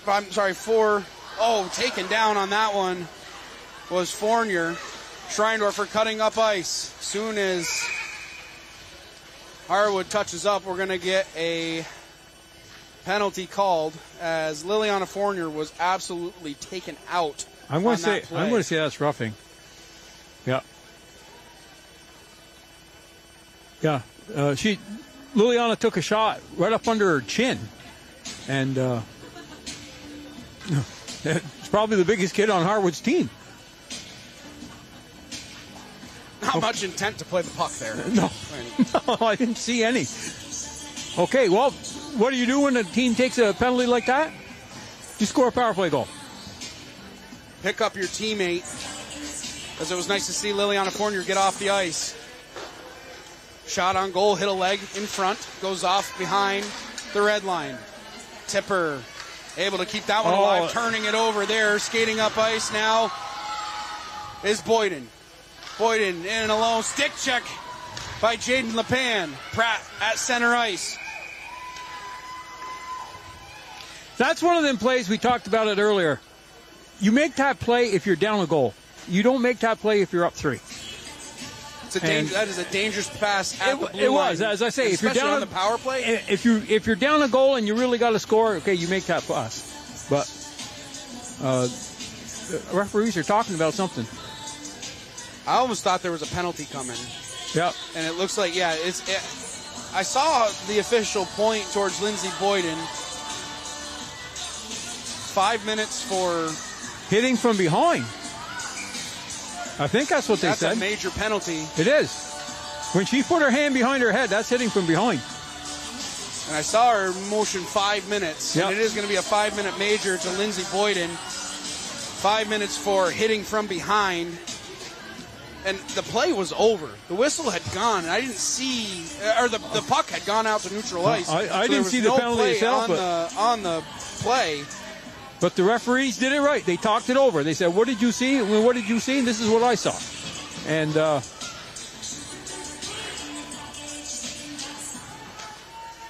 MVU back on the power play, 1 for 2 to this point.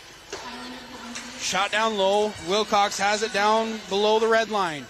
Fournier back up top. Spears slap shot from the point. That one, Edgecombe just got a piece of that one.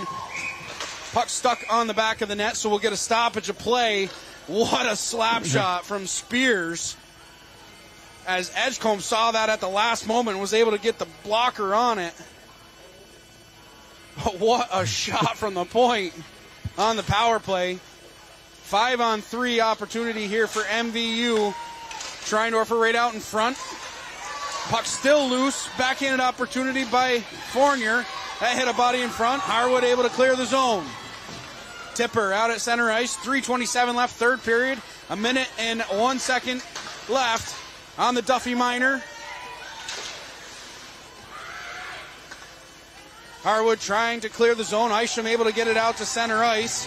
Spears collecting at her own blue line. Spears right back up ice now. On the far side of the ice, takes a shot. Schreindorfer right out in front, takes a shot. Good save by Edgecombe as she got a piece of that one. 38 seconds left. Schreindorfer. I can't believe she missed that one. Edgecombe with a glove save. Holds on. No rebound given up.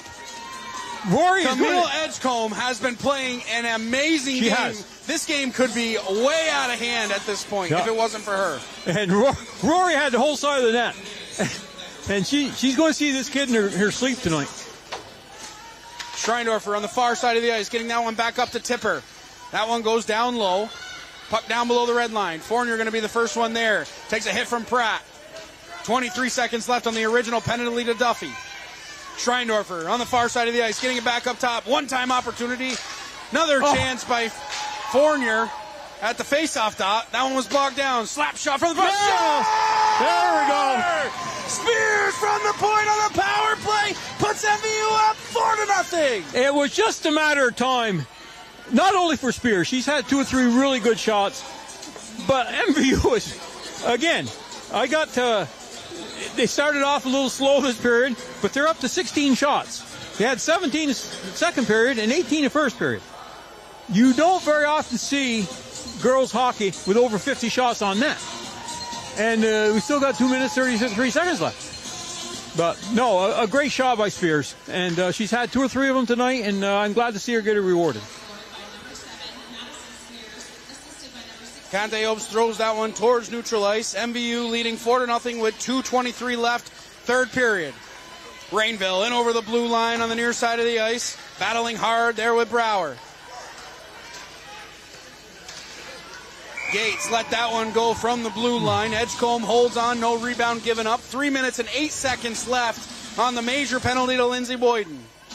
So MVU can score as many times as they want on this power play. Yeah, a major penalty, it doesn't, a major penalty is 5 minutes, whether you like it or not. No matter how many goals you score. Cadieux down low, trying to backhand a pass out in front. Duffy throws that one right back down below the red line. We're under 2 minutes left, third period. Gates down low, Cadieux, cross ice pass, looking for Harwood in the center of the ice. Puck into the near corner. Harwood takes out her player. Slap shot from the point as Spears let that one go. That one was blocked down into the far corner. 1:38 left, third period. MVU still leading 4-0. 2.5 minutes left on the man advantage for MVU. Good stick lift by Duffy as she took Rainville out of the play. Duffy whips that one the length of the ice. And MVU has to chase in after this one. 1:23 left, third period.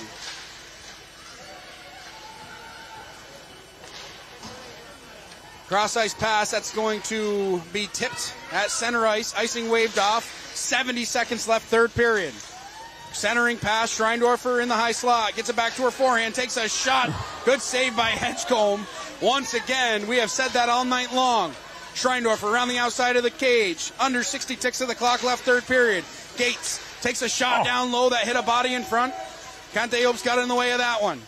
Schreindorfer sets up the offense, wheeling around, working down low on Merrill. Getting it back up top. Gates, cross ice pass looking for Wilcox in the near corner. Puck taken away from her by Jocelyn Brower and thrown the length of the ice. 34 seconds left, third period. Rory giving a clinic on how you protect a puck and how you don't give it away. Fournier with 24 seconds left, third period, takes a shot. That one went off the outside of the cage. Fournier getting right back up. Gates coming down from the blue line. Fournier whipping a shot on goal. That one hit the outside of the cage with 13 seconds left, third period. Harwood trying to get it out towards the blue line. Gates keeping it alive there for MVU. Gets it back down low.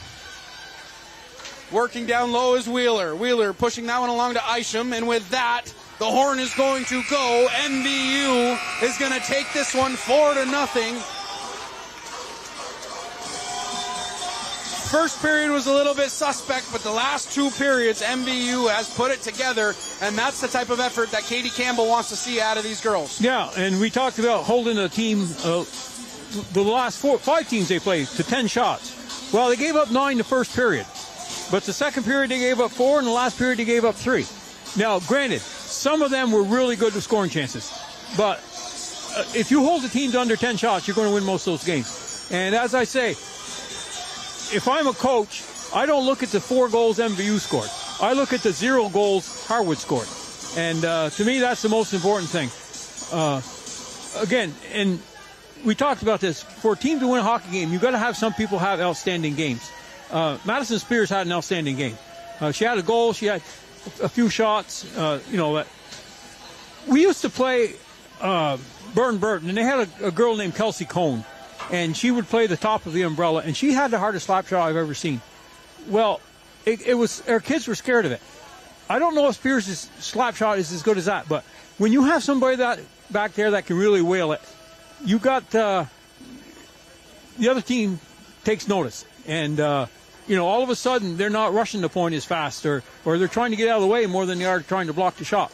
And Spears has that kind of shot, so good for her. She had a great game. And really, I didn't see anybody that had a bad game. And Rory Schreindorfer, my God, I got these guys for 54 shots on net. Rory had to have 20. And that goalie, right? I think she got 2 goals, but she's going to see Edgecombe in her sleep tonight because she really robbed her. I think all of them will. That was quite an effort by Camille Edgecombe. She was standing on her head right from the beginning. Yeah. And she never let up at all. And again, that could be way different. This is a way different game if it's not for her. Oh, exactly. This could have been a 9-0 game. We talked about the playoffs coming up, and I just did some quick look here today. You have your top 4 teams. Middlebury's in top. Hartford second, Burn is third, and MVU is fourth. MVU has 9 wins, which is more than Hartford or Burn, but it depends on your strength of schedule. You want to finish in the top 2.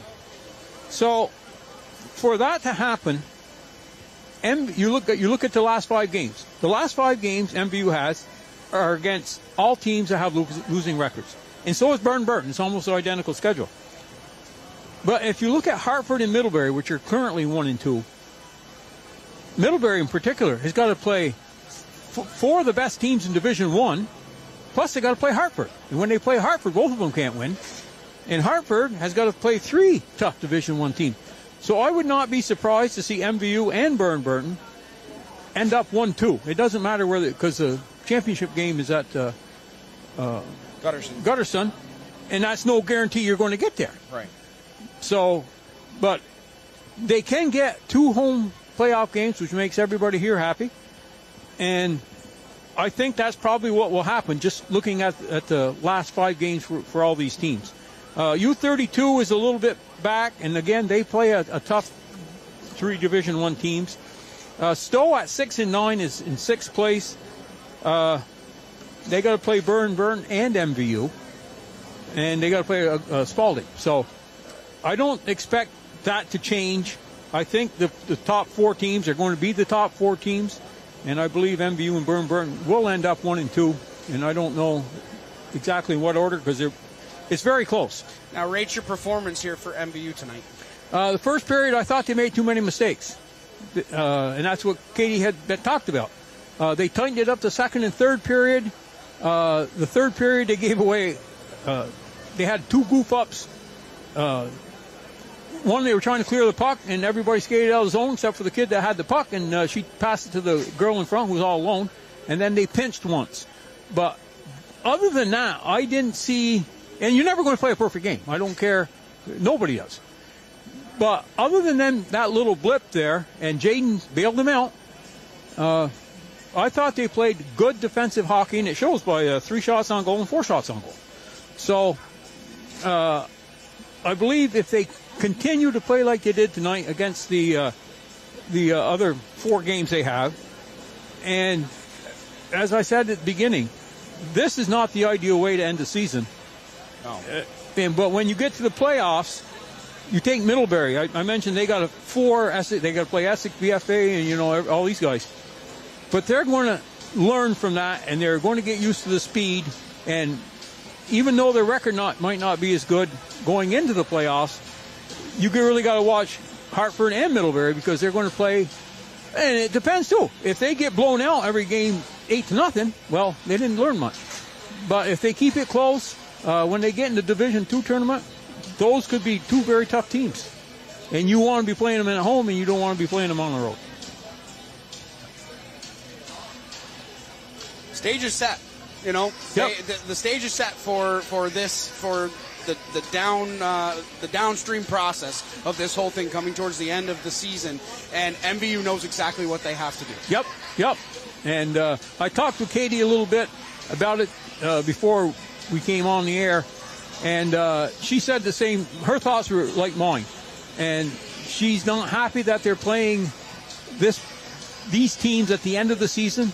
You'd rather play these teams at the beginning of the season, and then as you go along, your teams get tougher. But it is what it is, and they just have to. As I say, if they go in with the idea of we're not going to give up more than 10 shots a game, and really lock it down, and continue to do that. Then when they play the good teams, because right now, you could almost say MVU's in a scoring slump. With 54 shots on goal, you should score 4 goals. Absolutely. And yes, the goalie played a great game, but still, you had 54 shots on goal. So we'll see. They do play Stowe, I think, next. Or no, Stowe is next week. Brattleboro next. I'm sorry, no, I have that wrong. Yeah, they play. I'm going to say it's Woodstock Saturday. Okay. And then Woodstock's got 4 wins, and I always consider Woodstock our sister team because we always ended up being with them in the standings, and we played them a lot in the playoffs. So they got to play Woodstock, then they got to play Stowe. And Woodstock and Stowe are a little bit ahead of this Harwood team, so let's see how they do against them. Can they shut them down like they did Harwood? Well, we'll find out. So MVU gets their 10th win of the season. Boys taking on St. Johnsbury coming up next. But before we do, let's take a moment to thank our community sponsors that make all of our live sports coverage possible. Splish Splash Clean and Clear, Northwestern Rehab Services, Notch Vermont, My Healthy Vermont, JC Image, Union Bank, Stone's Auto Repair, St. Albans, and East Fairfield, and Collins Burley Sports and Fitness Center. Once again, if your business would like to help sponsor all of our live coverage, reach out to Paul Snyder at northwestaccess.tv or call 802-782-8676. We'd also like to take an opportunity to thank Northwestern Counseling and Support Services and the Afterglow Foundation. These two organizations have been working to prevent suicide deaths in our community. If you are concerned about yourself or a loved one, there are people in our community that can help. Reach out to NCSS 24 hours a day, 7 days a week on their confidential emergency services line at 802-524-6554. Then press 1, or you can always call or text 988. One call, one text, or one chat could save a life. MVU girls, winners over Harwood, 4-0. We'll be back with the boys game in just a few minutes right here on Northwest Access TV, so don't go anywhere.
Good evening, ladies and gentlemen, and welcome to another edition of MVU Thunderbird Hockey here on Northwest Access TV. I'm Morgan Stanton, joined alongside by Win Parody once again. Game 1 in the books. Girls win 4-0 over Harwood. Game 2 up next. MVU coming in with an overall record of 7-9 on a 2-game skid here, taking on the St. Johnsbury Hilltoppers, who are struggling this season, 2-12 on the season. What does MVU have to do to right the ship here tonight? Well, the first thing, they played St. Johnsbury up there, and one of those 2 wins was against MVU. And from what Brian told me, the goalie had an outstanding game, and if anybody can steal a game for you, it's the goaltender. But MVU has just got to get back to basic. We talked about the girls the first game, you know, how they were starting to get sloppy in their end and, you know, not picking up people and not, you know, finishing the plays and all this stuff. That's what the boys got to do. They've been doing the same thing. And, you know, it takes a commitment. I don't know if I should mention this, but a guy was telling me, and it wasn't my grandson, it was one of the other guys on the team. He said, I talked to him after they played Mount Mansfield, and I says, how's it going? He said, oh, not too good. We didn't play very well last night. I said, no, you didn't. I said, you're giving away way too many easy goals. And he said, well, I haven't done as well this year. I've only scored a goal, and that's 4 or 5 assists. I says, do you keep plus minus? He says, yeah, I think so. That's the one you want to look at. Don't look at how many goals you scored. Look how many the other team scores when you're out there. Right. And that puts defensemen and offensemen on an even basis. So I wouldn't be surprised if all these guys were negative on MVU because they've given up a lot more goals than they scored. But still, that's how you tell if you're doing the job on both ends of the ice. And that means, again, everybody likes to score and get their name in the paper and all this kind of stuff. And yeah, I got 8 goals and 4 assists. But that is not what wins hockey games. What wins hockey games is you score more than the other team does. So if you go out and score 4 goals, they score 6, you ain't gained much. You can go out and score 2 goals, they don't score any, you've done all right. So he thought they kept plus minus. I said, don't feel bad. Look at your plus minus. If you're -2 and the top line is -10, you help your team more than they do. Right. And he didn't look at it this way. I said, nobody looks at it that way. Everybody looks at, that's kind of a lost stat in high school hockey for sure. And, you know, you get into that in the higher levels. You know, you keep track of the lines, plus and minuses, but it's kind of a lost stat in high school hockey. So it's not uncommon for it not to be, you know, because there's so much focus on goal scoring and there's so much focus on what your record is at that point, which, I mean, yes, of course, that's your gauge for the season, but it's the individual efforts that they have to be concerned with on the ice. Every shift from this point on, every shift, every second, every tick of that clock means something to these boys. And we talked about it with Rory and you know, how she comes back and covers her point. And that's not a stat, but that's what wins hockey games. Yes. And that, to me, that's what MVU hasn't been doing. They haven't been doing the things that are on the stat sheet. And hopefully they get back to it tonight. They got 4 more games. And, you know, we can talk about the playoffs a little bit later, but, you know, this is where you start, right here. So before we get down to the starting lineups, let's take a moment to thank our community sponsors that make all of our live sports coverage possible. Splish Splash Clean and Clear, Northwestern Rehab Services, Notch Vermont, My Healthy Vermont, JC Image, Union Bank, Stone's Auto Repair, St. Albans and East Fairfield, and the Collins Burley Sports and Fitness Center. And once again, if your business would like to help sponsor all of our live coverage, reach out to Paul Snyder at northwestaccess.tv or call 802-782-8676. So right now we're going to kick it down to ice level for the starting lineups. National anthem, then the start of the game here. Game 2 of our doubleheader here on Northwest Access TV. Don't go anywhere.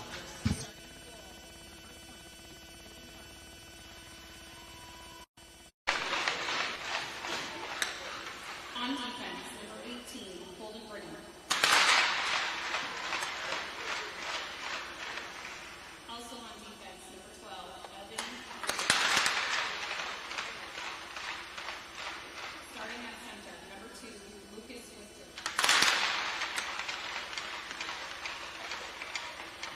At left wing, number 15, Sydney Huntington. At right wing, number 9, Josh P.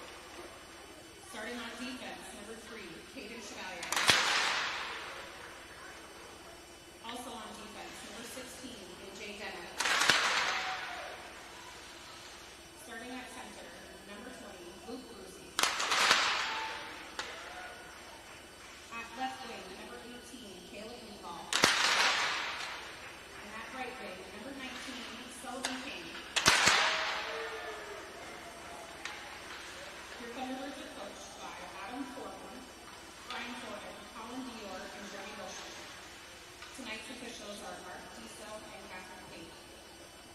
Ladies and gentlemen, at this time, we ask that you please rise and remove your caps as we honor America with the playing of our national anthem.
Almost ready for action here from Highgate.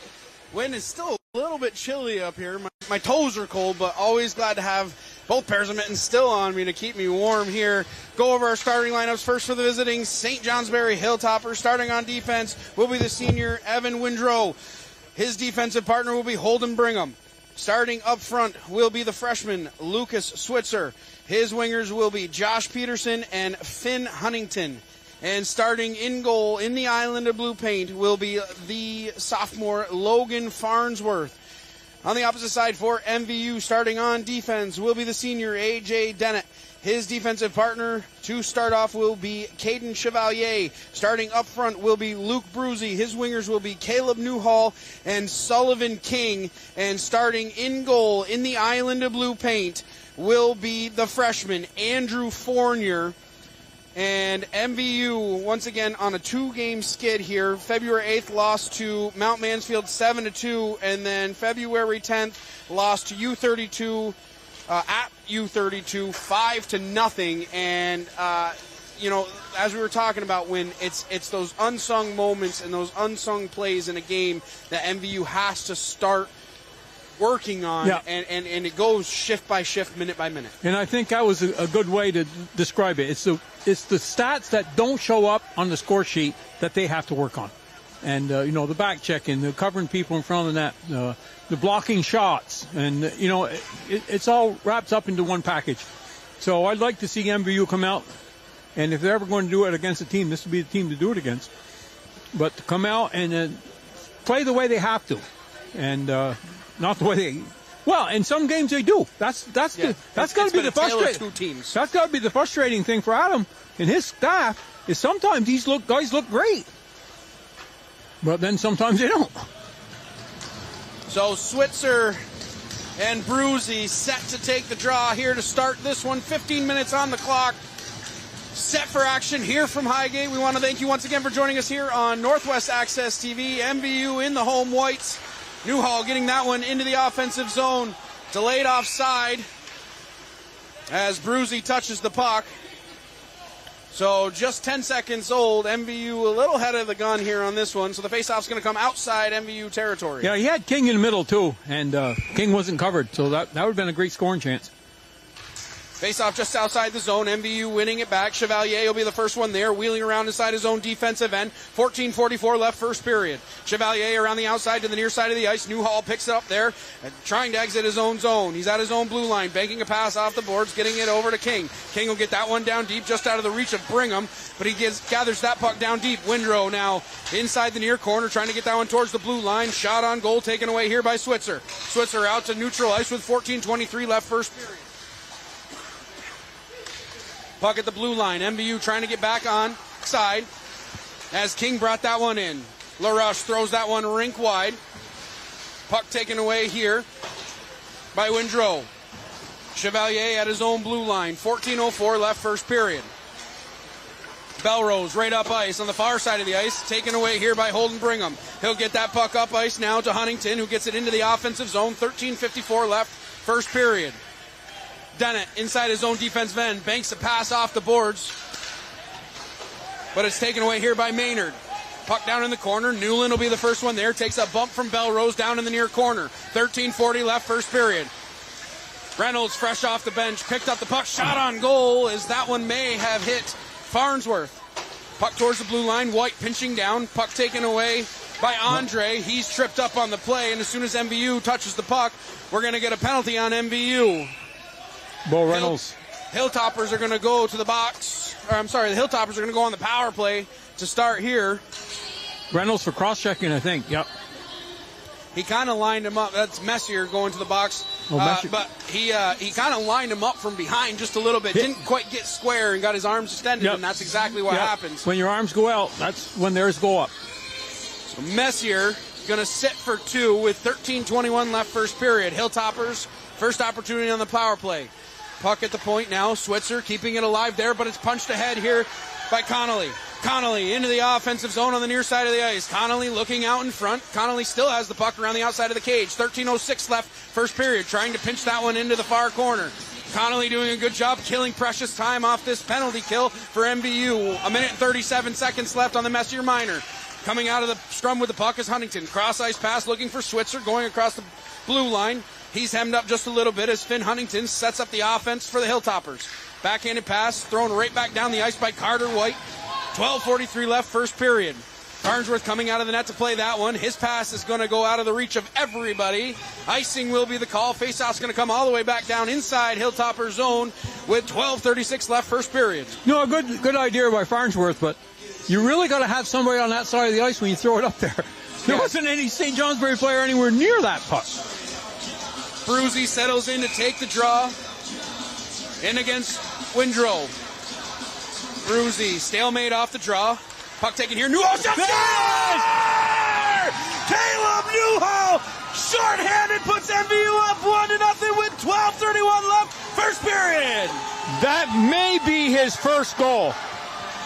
That is going to be his first goal, his first career goal. He picks up his own puck. Yeah. You notice he put it off the pipe. That's what made me think that is his first goal. And he's a guy that plays with the Bantams, and he made the team as a freshman, and he plays back and forth. But he's a goal scorer at the Bantam level. Now can he bring it up to here? Well, he did that time. Short-handed goal at that. How many short-handed goals have we seen this year win? And Caleb Newhall putting MVU up on the board. Dennett around the outside of his own cage. 12:13 left, first period. MVU leads 1-0. Dennett escaping trouble there down in the far corner. Banks that one off the glass and all the way down. Hilltoppers have to collect inside their own territory. 40 seconds left on the Messier minor. 12 minutes left, first period. You notice where that puck was when he cleared it? High off the glass. High off the glass. Maybe they listened to you a little bit. Well, and again, that's not. Whoops, we got Belrose here moving around, but that's not a stat. But it gets the job done. Huntington out of his own zone, harassed at the blue line by Ryan LaRoche. Windrow trying to get that puck up ice. Now Huntington picks it up at the blue line. Good sweep check there by LaRoche, stalling the drive for the Hilltoppers. Bissett now deep inside his own zone, getting it towards the blue line, held in nicely by Brigham. 11:20 left, first period. MVU able to relieve the pressure. Messier's out of the box with 11:17 left, first period. We'll go back full strength. Grant Newland banking a pass off the boards towards the blue line, held in by LaRoche. Newland shoving that one along. Belrose getting that one towards the center of the ice. Messier back out of the box, able to pick up the puck inside the offensive zone. Messier, cross-ice pass. LaRoche down inside the near corner, looking out in front. Puck taken away from here by Brigham. Brigham has the puck on his stick. He takes a bump for his troubles, gets it to the far blue line. It's held in by Chevalier. Good job there, keeping it alive for MVU. 10:45 left, first period. Messier down below the red line, looking out in front, pressured in deep by Switzer. Switzer takes his man down to the ice. LaRoche is down in the middle of the ice. I'm not sure what happened. He took a stick. I think he got blindsided. Wherever he got hit, he weren't ready for it.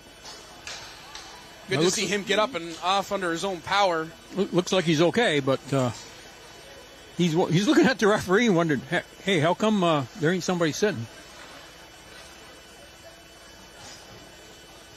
But MVU off to a good start. I've got them down for 3 shots so far. St. Johnsbury hasn't had one. Stalemate off the draw, punched ahead by Colby Young. Puck just inside the blue line.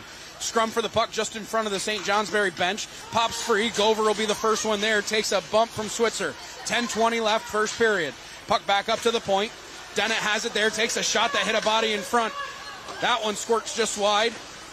Huntington puts it off into the corner. Huntington trying to get out of his own zone, but it's held in by Bruzy at the blue line with 10:08 left, first period. Scrum for the puck there. Thrown up ice.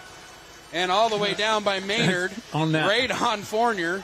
So icing will be negated. Dennett has to collect inside his own defensive end, and he skates out under pressure. Colby Young in over the blue line. Young makes a nice move towards the center of the ice, trying to feather a pass to the front of the net, but Brigham was right there to cut that one out. 9:45 left, first period. Couldn't quite get it to Gover, because Gover was breaking on the back door. Puck into the far corner. Young getting it back up top. White keeping it alive there. Knocked down by Rutledge. He comes out of his own end, out to neutral ice with a cross-ice pass, trying to hit Rogers coming off the bench. Dennett into the offensive zone on the near side. Loses the handle there. Hilltopper's able to escape the zone. 9:23 left, first period. Coming right back into the offensive zone is Maddox Gagne. Had it on his stick. Rogers will be the first one there. He takes a bump. MVU able to keep the puck alive for the moment. 9:09 left, first period. Hilltoppers trying to get out of their own zone. Connolly with the puck on his stick at the near face-off dot. Connolly's going to go to the box. 2 minutes for interference as he took Belarjan out of the play. 9 minutes left, first period. And you know another thing that hurts the team? Taking the penalty 200 feet from your own net. And the last game, no, it was actually the Milton game. Again, they were ahead by a couple goals. But they took 3 penalties in the offensive zone. Nothing like letting the team get back in the game. I mean, Connolly just cleared his man out. The puck had already left, but it's, you understand, you want to be aggressive, but there is such a thing as being over aggressive. Especially in the offensive zone. Puck down low, Switzer leaving it there. Skating up ice now is Evan Windrow. Out through center ice, has it go off Huntington's stick, and is thrown right back down the length of the ice by Renadette. Switzer inside his own zone. 8:35 left, first period. Push Switzer him over one way, yep. Out to neutral ice. Bissett lines him up, takes him out of the play. Hilltoppers having a hard time getting through neutral ice. Well, Bo Reynolds doing his job. On that, you want to force him one way or the other. Don't matter. But they skated into a box that time. Huntington through neutral ice and over the blue line. Huntington takes a shot right on Fournier. He'll hold on to that one. No rebound given up. 8:12 left, first period. We'll set up for an offensive zone draw here for St. Johnsbury. 1 minute and 12 seconds left on the Connolly Minor. First shot for the Hilltoppers. And Fournier held, it was right in his chest.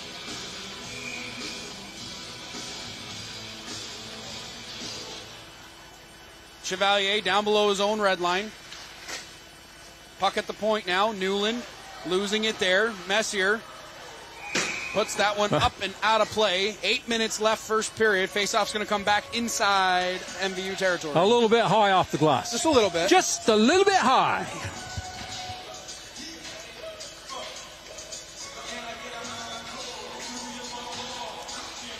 Faceoff will be to the right of Fournier.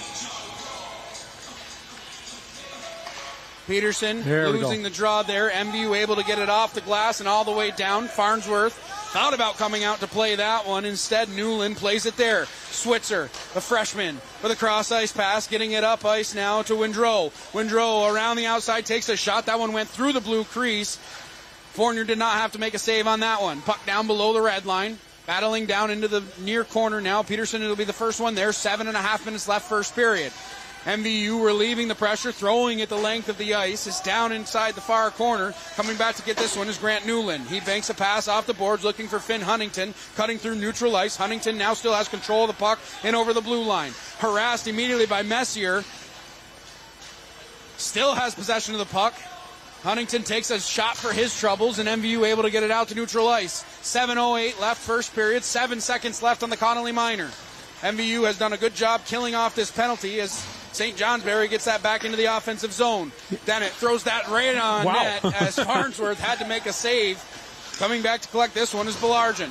Belargin losing the puck there, right out in front as Brucey was on the doorstep.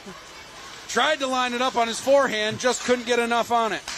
Andre out to center ice. He'll get that one down deep. MVU's going to take another penalty as it appeared as if Calvin Andre had taken a shot up high. If he did, if he hit him behind the head, that's going to be a 5. 5 minutes. It is going to be a major penalty. Sullivan King is going to go to the box 5 minutes from hitting from behind. And that is a killer penalty here. Up 1-0 with 6:40 left first period. Yeah. You know, and again, did it have to be? No. Did it stop the scoring chance? No. Sloppy.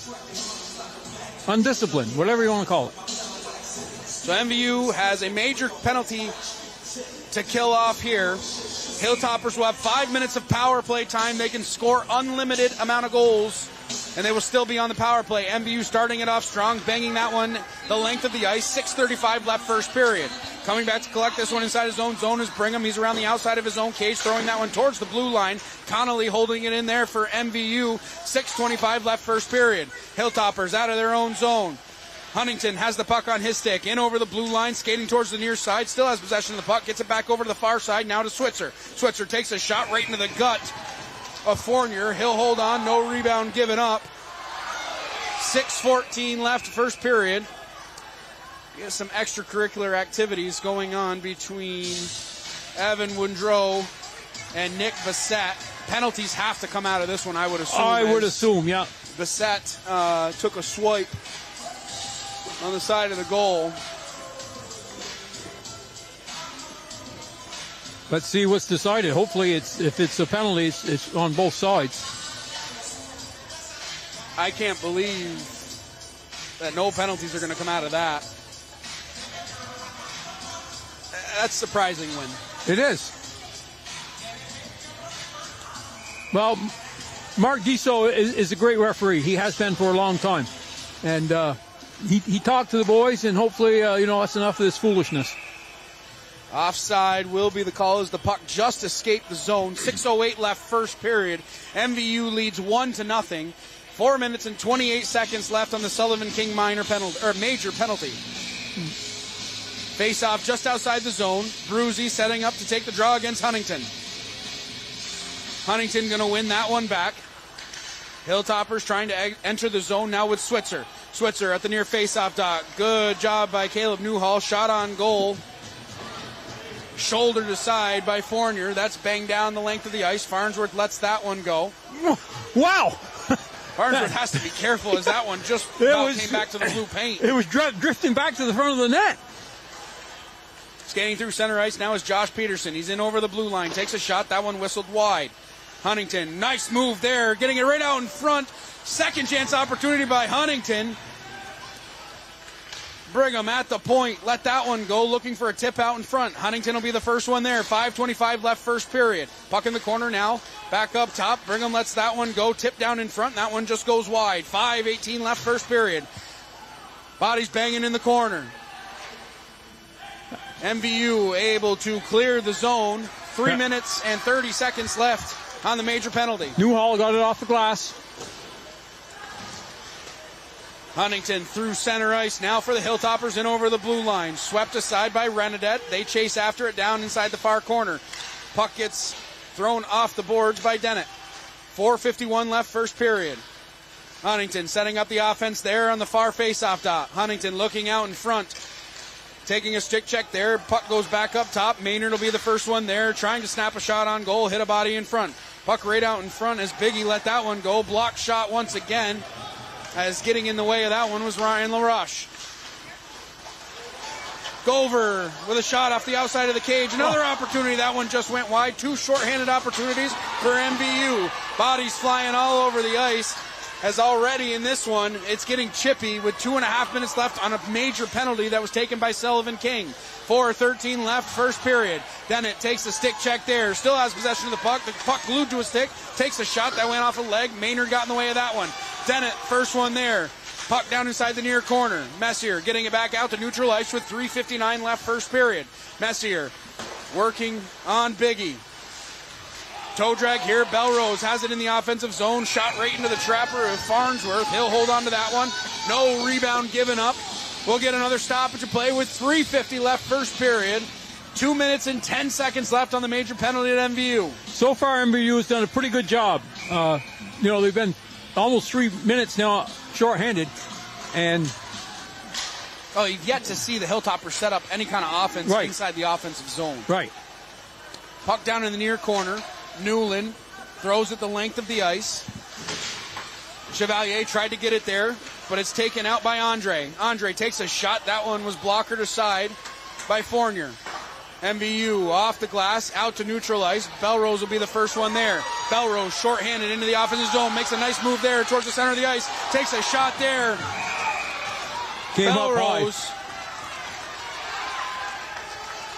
Belrose took a shot from Calvin Andre. And they called that interference. Belrose had the puck.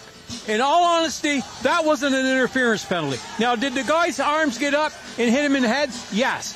But that was not an interference penalty when you are carrying the puck. And I think that's what the St. Johnsbury coach is wondering. Why am I being called for interference when the man had the puck? And the referee is giving him hand signals as to what happened. But his arms definitely got up. I think it's a penalty, but I don't think it's an interference penalty. I agree with you.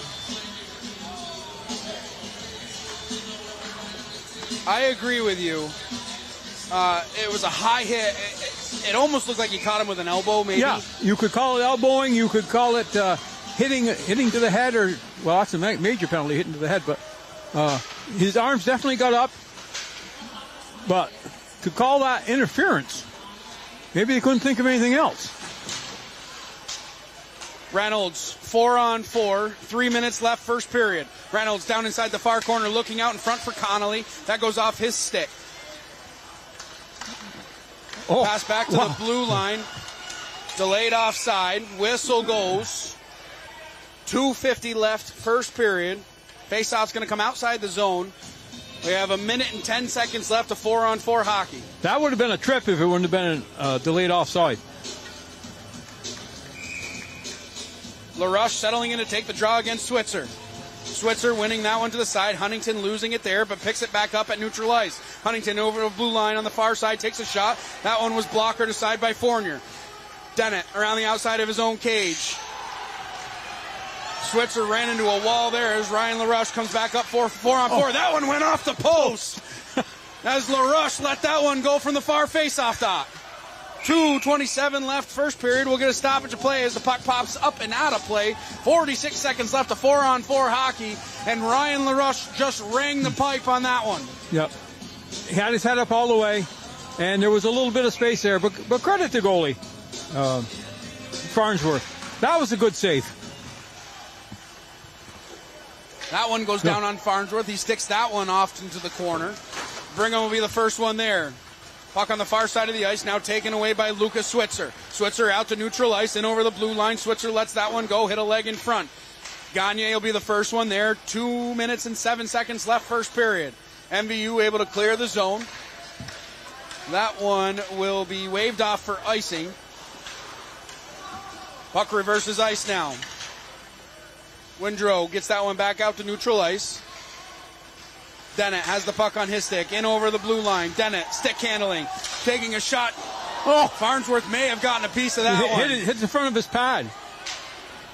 Penalty to Sullivan King has expired, so MVU on the power play for a brief amount of time. 16 seconds left on the man advantage.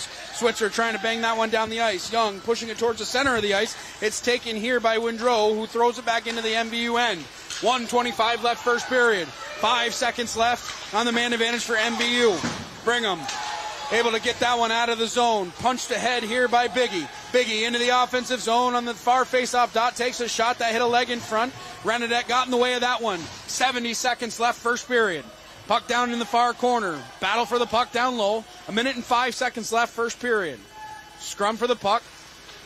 MVU coming out of the scrum with the puck momentarily. Puck still on the far side of the ice. 55 seconds left first period. Bang right back down in. Renadette will be the first one there. Turning the puck over. Centering pass. Slap shot from the point. Belargin let that one go. Wow. Centering opportunity, and that was the Hilltoppers' best chance of the night. 36 seconds left. We'll get a stoppage of play for offside. Face-off's going to come outside the MVU zone. And never would you have thought that had been a good scoring chance. MVU had 2 people in front of him doing their job, but it's just one of them. Even when you do your job, sometimes them pucks slip through. But a great save by Fournier. And a good shot by Lane Belargin from the point. I mean, he let that one go. And Snapshot. It got out on goal. Bissett through center ice. Gets that one down into the far corner. 25 seconds left first period. Bissett leaving that one out in front. Puck at the point. Dennett let that one go. Hit a body in front. Bissett pitching down from the blue line. Gagne trying to get it back to him with 15 seconds left first period. Held in at the blue line by Reynolds. Good job by Reynolds replacing Bissett as he pinched down low. Gagne right out in front. Connolly took a shot that hit a body in front. 4 seconds left first period. Shot on goal. That one just went wide. Reynolds right out in front. Shot goal! I think it counts. Buzzer beater to end the first period. I think it counts. MVU is going to leave the first period up by 2. Automatic Connolly goal! I looked at it, and it was .1 when it went in. And I don't even think there's going to be a face-off. They just got Oh, there's zeros on the board. They've already put up the intermission time. MVU, that's a in killer. dramatic fashion, goes up 2-0 with a goal at 15 minutes on the dot. Yeah, and that's a killer for St. Johnsbury. I mean, they played a pretty good period. I got them. I got St. Johnsbury with 6 shots. MVU with 7. So, of course, MVU was short-handed half the period. But overall, I thought it was a pretty good period for MVU. They didn't give up a lot of quality scoring chances. Like we mentioned, the best shot was probably that snapshot from the blue line. Yeah. And that's how they have to play. And I don't necessarily watch a puck. I watch where everybody is. And a lot better coverage this game than there was in the Mount Mansfield game. So, but with these guys, you never know. The next period, they might not even know where their own net is. So, but, you know, a good solid period for them, and that goal at the end is a real killer for St. Johnsbury. As you mentioned, just an overall good period for MVU. Yes, they were shorthanded through a lot of it, but a lot of good things that I saw was shot through traffic and pucks getting to the center of the ice. Yep. You know, they were clogging up the middle of the ice in the offensive zone and getting pucks to that house area, as you call, and getting shots in tight on goal. Yeah, they were in there quite a bit, actually. And, Farnsworth, he looks kind of shaky on some of them long ones that drift in, and he's goofing around, and they kind of dribble out front. But he actually had some really tough saves, and otherwise it could be more. But that last one, he couldn't do nothing about that. Connolly was there, and I mean, as soon as it was on his stick, it was in the net. And good thing it was, or the time would have ran out. Right. So a good start for MVU anyways in this one. What a great pass from Bo Reynolds. So Connolly's going to get his 5th of the season. Reynolds will get his 7th assist. And that's how you draw it up if you're MVU. And Coach Adam Fortin, that is the effort that you want to see in front of the net. Yep, for sure. And guys going to the net. And I don't know if we ever talked about this, but you see so many guys in Mount Mansfield's game, a good example. I call them flybys. Guy's got a puck. Guy will come in with one hand on his stick and sweep at it and miss. And then he takes himself out of play. Then I saw that once down here, and a guy ended up getting into the net. But I didn't see it any other time. So you got to cut down your flybys. Again, that's not a stat. Right. But when you go in with someone, you make sure you separate them from the puck. If you either skate into them or skate into their stick or skate into something. But just don't go and wave your stick at them when you're flying by.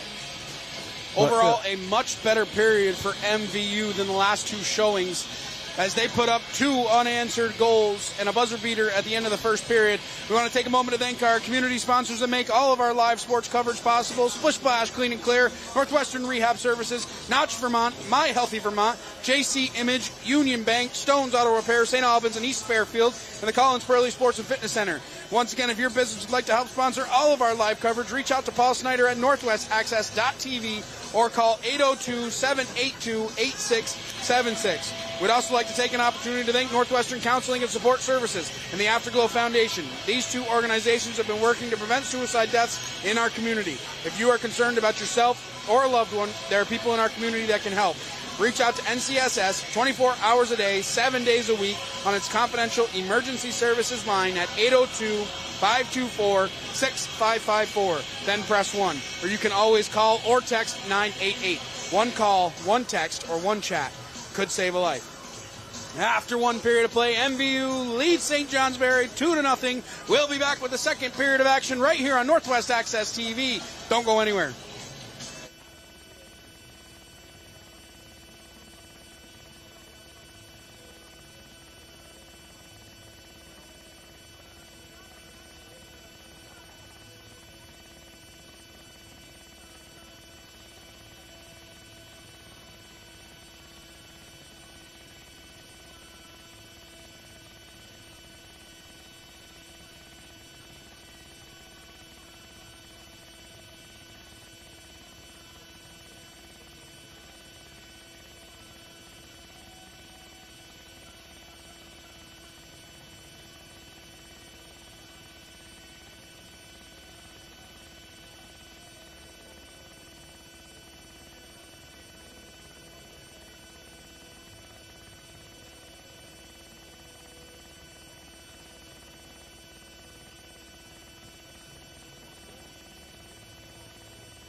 We're back live here on Northwest Access TV. If you're just joining us, MVU out of the first period leads 2-0 on a last-second buzzer beater goal by Matt Connolly, and what a goal it was. It was, and Bo Reynolds, he's a great passer, yes. And we've seen him, throughout the year.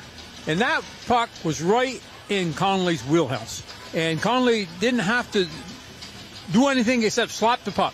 And before Reynolds even let go of the puck, Connolly was already making the shooting motion. Yeah. That is the definition of a picture-perfect one-time pass. Yep. And it couldn't have come, like when you said you looked up and there was .01 left on the clock. And it's just, that's the effort that we need to see from MVU night in and night out. Yep. And it just goes to show they are capable of it every single night. That's got to be the frustrating part. If you had a team that, had all first or second year skaters or whatever, it'd be different. But these guys, they're capable of it, and that's got to be the frustrating part. 14:42 left, second period. Dennett reverses ice there, looking for Newhall. Centering pass, Bruzy through neutral ice, in over the red line. Loses the puck there, a Switzer with a backhanded pass, looking up ice now for Huntington. He's in over the blue line. Huntington down towards the far side of the ice. Nice hook. Newhall pushes that one forwards. 14:23 left, second period. Dennett banging that one back down the ice. That one will go the length of the ice for icing. We'll get another stoppage of play with 14:18 left, second period. I thought that one had a St. Johnsbury stick too, but I got some new glasses coming. Okay. But listen, I haven't. I don't know. We can check back with our viewers, and I'll look back. But I can almost guarantee you, when I have not questioned you once up here, because I don't have the gumption to question you, or the resume, I should say. 14:13 left, second period. Chasing in after this one. Belrose will be the first one there. Messier down inside the near corner, throwing a pass out towards the center of the ice, but it's skated out here by the Hilltoppers. Peterson with a cross-ice pass looking for Switzer, cutting across the center of the ice. Puck down in the far corner. Switzer has it on his stick, looking out in front, takes a bump there from Bissett. He's pushed off the puck, but it's held here by Wyatt Belrose, who skates out to neutral ice. Belrose in over the blue line, 3-on-2 developing here, tried to drop it for LaRush on the near side of the ice. Backhanded pass, turned over there as Woodrow gets that back out to neutral ice. Fresh off the bench now is Carson Biggie. Biggie into the offensive zone down in the far corner, leaving it there. LaRush banging a pass all the way across the boards. It's pinched ahead by Belrose. Foot race after this one, coming across to get it is Windrow. Makes a nice play at the blue line. Chipped off the boards and taking a hit for his trouble was Ryan Maynard. 13-19 left, second period. Puck back into the Hilltoppers zone. Chasing in after this one is Windrow. 13-13 left, second period. Windrow setting up shot behind his own cage.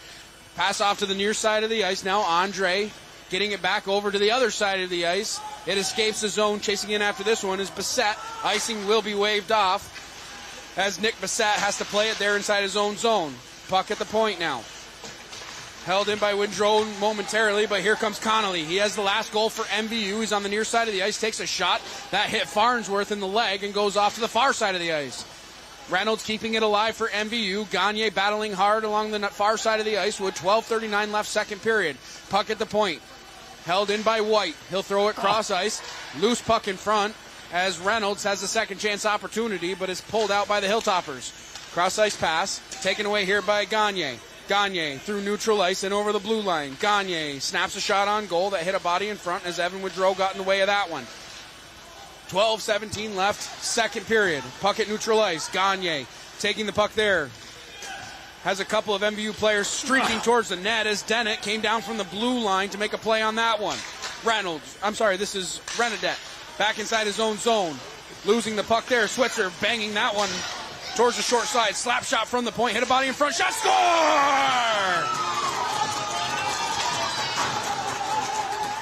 Give Switzer the goal. And give Grant Newland a helper on that one as the Hilltoppers cut the lead in half. They trailed 2-1. Yeah, that was just a good play. Fournier made the first save, came back out front, and again, he could have bounced anywhere, but it bounced right on this guy's stick. A couple of freshmen teaming up for that goal. Grant Newland let the shot go from the blue line. It hit a body in front, and Lucas Switzer was right on the doorstep to put it by Fournier. So with 11:54 left, the Hilltoppers cut the lead in half. Gover right back up ice now, in over the blue line on the near side. Streaking towards the goal, but that was in! Thomas Gover, with his first of the season, puts MVU back up 3-1. Yep. Thomas, as a Bantam player, and I've seen a lot of these guys play right up through, he scored a lot of goals. And it surprised me that he hasn't scored more at the high school level, because he is an excellent puck handler. And he got that one, and good for him. Now, sometimes a goal like that gets you off the snide, and he might score 5-6 more the rest of the season. You never know. But in youth hockey, anyways, he was a real top goal scorer. Well, and you know, he's almost been a little timid with his speed, because it was on full display right there as he skated end to end. Oh yeah, he can really move. He handles the puck well, and as I say, I'm surprised he hadn't scored more this year. Puck in the high slot. Sorry, go ahead, Win. You never know though. This might get him going. But that was a great shot there. I mean, that hit the post and bounced in. Puck on the far side of the ice. Peterson trying to dig that one free. Young in the center of the ice. Now it's taken away by Josh Peterson. He'll chip that one back behind his own net, where it's picked up by Grant Newland, who just had an assist on that goal. Shot on goal from Dennett. Farnsworth made the save. 10:53 left, second period. Skating out of his own end now is Holden Brigham. Turning the puck over to Chevalier at neutral ice. He dodges a hit and gets the puck back down low. Gover with a pass out in front as he had Colby Young going towards the center of the net. MVU trying to gain possession and neutral ice. 10:34 left, second period. Bodies still flying all over the ice as Switzer gets that one poked away from him. Hilltoppers start the attack there. Brigham gets that one in on Fournier. He has to stick that one off to the side. Dennett trying to make a move down below his own net. Losing it there to Carson Biggie. Belargin pinching down from the blue line, keeping that one alive for the Hilltoppers. Switzer lets that one go. Hits Fournier right in the mask as he keeps that one out. 10:05 left, second period. Puck on the near side of the ice. Switzer keeping it alive there. Huntington trying to chip to the front of the net. MVU able to get it out to neutral ice. 9:54 left, second period. Windrow inside his own defensive end. His pass was cut out.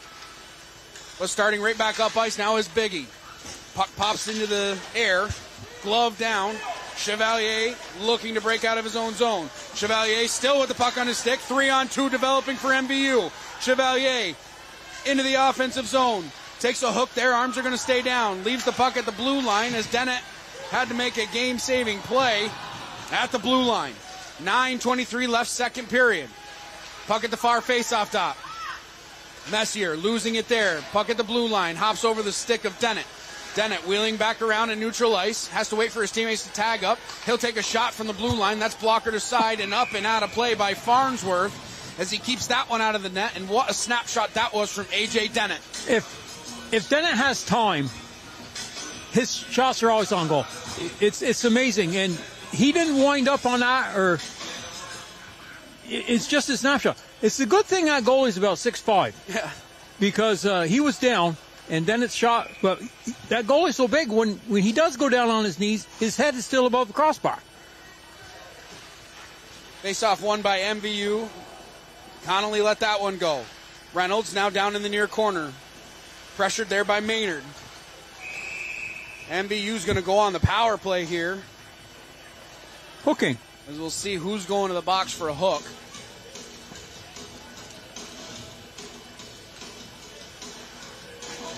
Holden Brigham appears to be the guilty party. 2 minutes for a hook.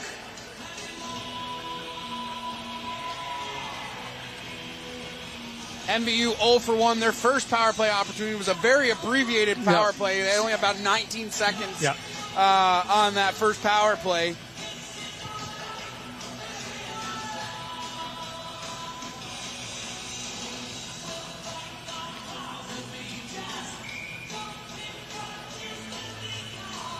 8:57 left, second period. MVU leads 3-1. Face-off will be to the left of Farnsworth. Face-off won back by Huntington. Puck on the far side of the ice. 8:52 left, second period. Pitching down from the blue line is Dennett. He'll get that one over to Messier, right out in front. Shot stop! There was another great pass. Another great pass. Brian LaRoche with his 10th of the season puts MVU up 4-1 on the power play. I don't know how many passes you can make to have one that good, but that was right on his stick. And I think the puck went 5-hole. Anyways, it was to the front of the net. And again, goalie, what can you do? Messier's going to get his 6th assist of the season. Dennett's going to get his 15th assist of the season. That's his 21st point on the campaign. He's had an amazing season so far, and a lot more helpers than goals. Yeah. MVU right back up ice now. Newhall trying to chip that one towards the net, but it's cut out here by Peterson. He'll get it over to the far side of the ice. Battle for the puck ensues on the far side of the ice with 8.5 minutes left, second period. MVU trying to get that one out in front. That shot just went wide. Dennett pinching down from the blue line. Surveys the territory in front of him, gets it back down low with 8:18 left, second period. Windrow makes a move there, gets it back up towards the blue line. Dennett chipping it off the board to himself, gets it back, pinching down from the blue line. Centering pass as Newhall was going towards the back post. Renadette skating towards the center of the ice, gets it over to King. Dennett still has the puck there, turning it over there as Switzer pops that one off the boards and into the offensive zone. 7:50 left, second period. Renadette sets up shot behind his own net. Allows reinforcements to come off the bench. Renadette tried to snap a pass, but good job by Switzer getting in the way of that one. Renadette trying to skate up ice. 7.5 minutes left, second period. Dennett out of his own zone through neutral ice. Makes a move at the blue line. Dennett takes a shot that hit a body in front. Woodrow got in the way of that one. Skating up ice now is Switzer. In over the blue line. Switzer takes a shot. That one went wide. Rebound followed up by Switzer. We're going to get a penalty here. Oh, no, I'm sorry. Net came off. Net's off. There was a slash that was taken there at the back end of that play, and I wasn't sure if that was going to get called. They must have been watching the net being off. But again, a lot of those, and it hasn't just been MVU, it's been St. Johnsbury too. You talk about those flybys. I have seen about 3 slashes go across people's arms and legs as the skater's going away. Not only is it undisciplined, but it's a penalty it's a play that can hurt somebody. Yeah, certainly. 3-on-2 developing here for MVU. Reynolds around the outside. Good defensive play by Brigham as he cut that one out. Gagne down below the red line, looking out in front. Gagne still has the puck glued to his stick. Looking down low, Connolly there, getting it back to Gagne. That one was just cut out. Reynolds has the puck on his stick. He whips a shot on goal. That one went wide. 6:45 left, second period. Puck on the near side of the ice. Connolly with a centering pass. That went off the stick of Brigham. Puck on the far side of the ice now as Windrow tried to get that one out. It's thrown towards the center of the ice. Pinched ahead by Brigham. Delayed offside. MVU has to tag up. 6.5 minutes left, second period. Puck in the far corner. Whipping that one around to the far side of the ice now. Andre has the puck on his stick. Andre skating out of his own end, looking for a pass out to center ice. MVU cuts that one out nicely with 6:15 left, second period. Puck at the blue line. MVU pinching it up. Biggie now comes over with the puck. Good job by Nick Bassett taking that one away from him. Carter White inside his own zone, down in the near corner, reverses ice there, looking for Thomas Gover towards the blue line. MVU breaking out of their own zone.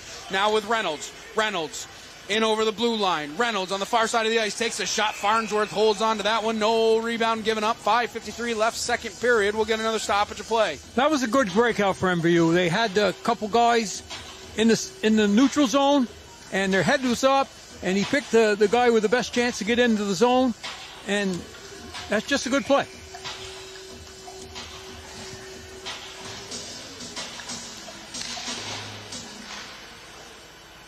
Young snapping a pass, looking for Chevalier right off the bench. Chevalier gets that one back down to Young. Young looking out in front, dancing out in front right through as he Gover's tried legs. to backhand that one on goal, and Farnsworth was able to get the pads on the ice. 5:33 left, second period. Hilltoppers escaping their own zone. Peterson with a pass through center ice.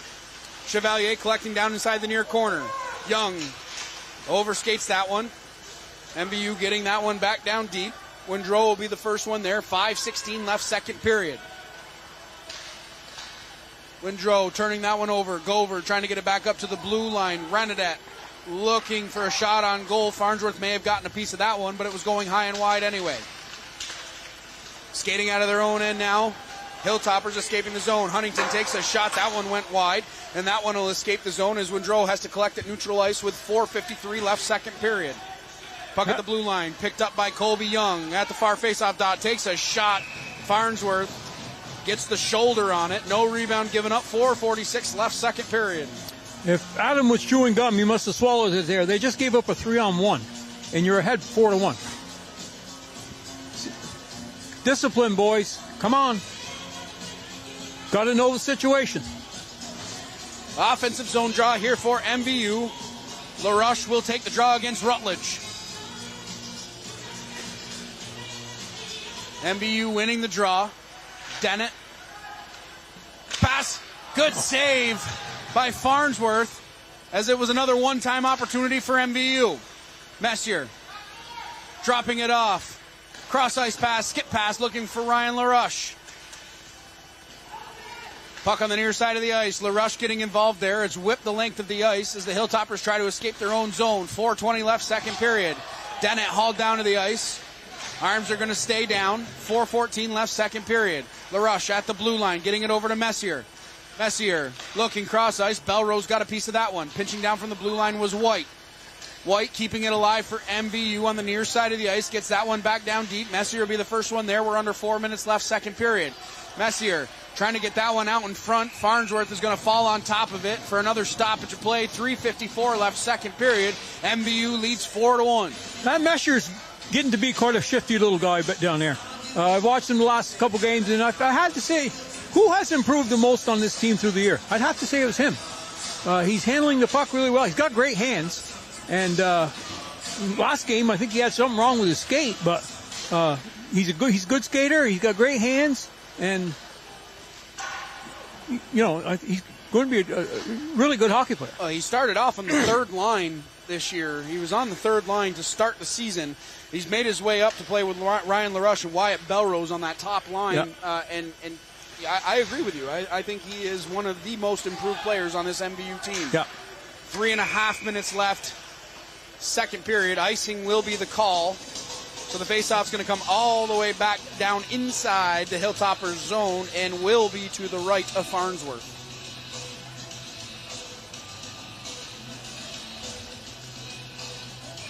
And again, just as the girls we talked about earlier, this is the final push towards playoffs, and your season has not, the middle of your season, you've been trading wins and losses as you've been going through the middle of this season. And, I have seen a lot better performance here so far through these first two periods. Chevalier out of his own zone, losing the puck there. Reynolds collects inside his own zone, brings it all the way back down, and with a head full of steam, takes a hook there. Connolly out to neutral ice. Cross-ice pass. Gagne has it on his stick. Getting it back over to Reynolds. Reynolds takes a hit up high. Arms are going to stay down. Chevalier collecting just inside his own blue line. He surveys the territory in front of him, sauces a pass towards his own blue line. It's turned over there. Switzer has that one poked away from him. Skating up ice now is Reynolds. Reynolds has that one go just a little bit out of his reach. Huntington is there to collect with 2:39 left, second period. Turnover here. Gagne takes a shot. That one may have gotten a piece of Farnsworth and goes off into the corner. Battle along the backboards. Switzer trying to come away with the puck. Huntington comes back to gather that one, skates towards the center of his own ice, but it's taken here by Belargin. He gets it out to the blue line. Good save by Nick Bissett as he holds it in for MVU. Peterson trying to go out of his own zone, turned over there. Chevalier, D-to-D pass over to Bissett with 2:08 left, second period. MVU will get that back down deep. Fresh legs coming out for the Thunderbirds. 2:02 left, second period. Centering pass looking for Newhall, as Sullivan King had that momentarily. Huntington skating up ice now. Looking up ice. Switzer into the offensive zone. On the far side of the ice, he takes a bump there from Renadette. Switzer still maintaining possession of the puck. Hilltoppers trying to establish some offensive pressure here in the late stages of the second period. King in over the blue line. King with a cross-ice pass looking for Newhall, who was going towards the far post. 90 seconds left, second period. Dennett wheeling around at neutral ice. Still has the puck on his stick as he avoids a check there. Makes a nice move around Biggie and gets that one down deep. He was on the wrong side of the red line. So icing will be the call. 1 minute and 20 seconds left here, second period. On that last rush down the ice, and I see a lot of MVU players do this, the puck went down behind the net. There was a guy on him. The second guy was also on him. So now you got two people chasing the puck instead of one. I don't know. That puck pops up and out of play. Well, and it just goes back to knowing your assignments, right? You have to know your assignment, and puck pursuit has been an issue. It is, because the first guy in goes after the puck. Doesn't try to guess. The second guy tries to guess. Like on that play there. The puck was going around the net. Messier cutting towards the center of the ice, takes a shot. Good save by Farnsworth. As in tight, Ian Messier tried to lift that one up high. Pinching down from the blue line was Dennett. Coming back to get this one is LaRush. 50 seconds left, second period. LaRush around the outside of his own cage. Long lead pass looking for Dennett, cutting across the center of the ice. Dennett gains possession inside the zone, leaving it there for Messier. Backhanded pass, no look, spinning pass. Belrose will be the first one there. 37 seconds left, second period. Puck on the near side of the ice. It's dug free here by LaRush. LaRush has the puck on his stick. Looking back towards the near side of the ice. Belrose, backhanded pass. That was tipped down in front and pops over the net. Pinching down from the blue line was Renadette. He let that one go, but getting in the way was Calvin Andre. Dennett working hard inside his own zone. Good forecheck pressure by Calvin Andre, the senior. 10 seconds left, second period. Look what Taking 22, that one look at free, 22. right out in front. Biggie was all alone on the doorstep. Race after this one. Here comes LaRush trying to lift a stick there. That's going to do it for the end of the second period. And MVU gets two more. They lead 4-1 after 2 periods of play. To expand on that thought, okay, puck's coming down, guy's going behind the net to get it. We have one guy in pursuit. The second guy also went in pursuit. No, the second guy, when he saw what was happening, he should have went over to the other side of the rink, because that's where the puck's going. You can't chase all the time. You gotta go to where the puck's going to go, not where it's bent. So now we got two guys chasing behind the net, and they're both out of the play. Now this other play down here, you just saw it. 22 was standing alone in front of the net, and he almost scored. And it wasn't like it was an odd man rush or nothing. You had plenty of guys in the zone, but you got to pick that guy up in front. I haven't seen it too much. I counted it the other time. I rewatched the tape from last time, and I counted 9 times the guy was standing alone in front of the net. Tonight, I would say, well, there was one, and I think there was one in the first period. But they've done a lot better job of that. But you got to work on it every shift. And in addition to that, too, you're seeing a lot of sticks being lifted in the center of the ice, too. Yep. The defense is doing their job tonight, and that's why you see a 3-goal lead on the scoreboard, because the defense tonight is doing their job. Yeah. And as I say, when I watch a game, I watch it from a defensive standpoint versus offensive a lot of times. And I've been watching for guys opening the slot or opening the house, I call it. And it hasn't happened very much. But it did right there. And it was right at the end of the period. Again, guys, you got a 4-1 lead. Let's not start taking chances, you know?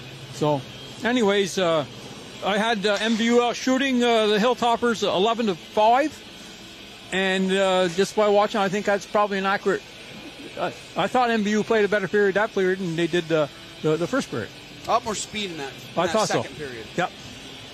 So before we take a break, we want to take a moment to thank our community sponsors that make all of our live sports coverage possible. Splish Splash Clean and Clear, Northwestern Rehab Services, Notch Vermont, My Healthy Vermont, JC Image, Union Bank, Stone's Auto Repair, St. Albans, and East Fairfield, and the Collins Burley Sports and Fitness Center. And as always, if your business would like to help sponsor all of our live coverage, reach out to Paul Snyder at northwestaccess.tv or call 802-782-8676.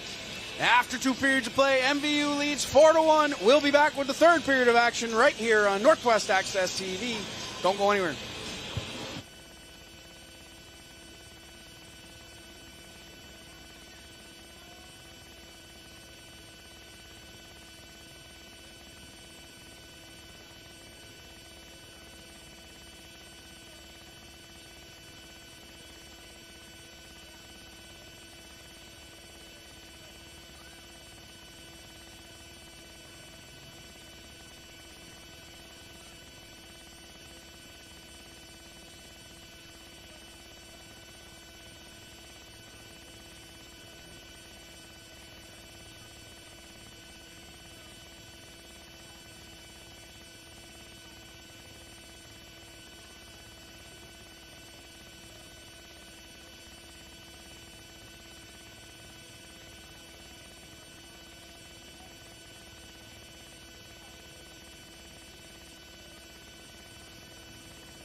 We're back live here on Northwest Access TV.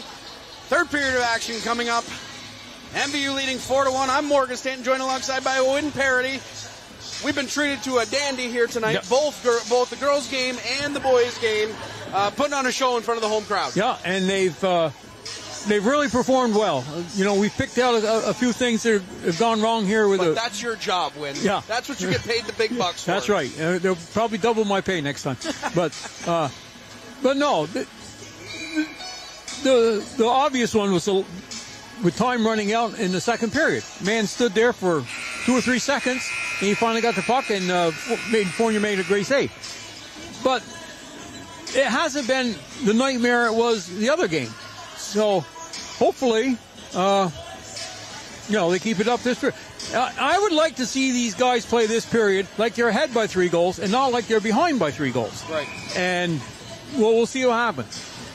Change in goal for the Hilltoppers as Hamilton the senior, takes over the goaltending responsibilities. MVU trying to break out of their own zone here early in the third period. Turnover there. Hilltoppers getting in on goal. MVU skating out of their own end. Newhall in over the blue line on the far side of the ice, has the puck on his stick. Trying to dance around Brigham, but he takes it away from him. Cross ice pass. Cutting through center ice now is Peterson. Over the blue line, he'll get that one back down deep. Bissett chasing in after it. 14 and a half minutes left, third period. Shot on goal, gloved and held on by Andrew Fournier. No rebound given up. 14:23 left, third period. Well, there's the first shot for the Hilltoppers.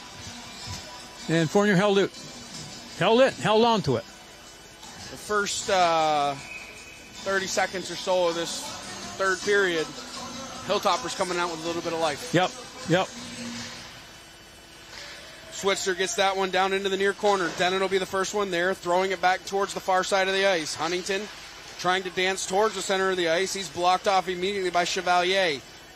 Switzer picking it up on the near side of the ice, making a move towards the center of the ice, but it's taken here by Ryan LaRush. Threading the needle there, looking for Belrose, but it's taken away by Maynard. Turnover there, Chevalier right out in front, shot star!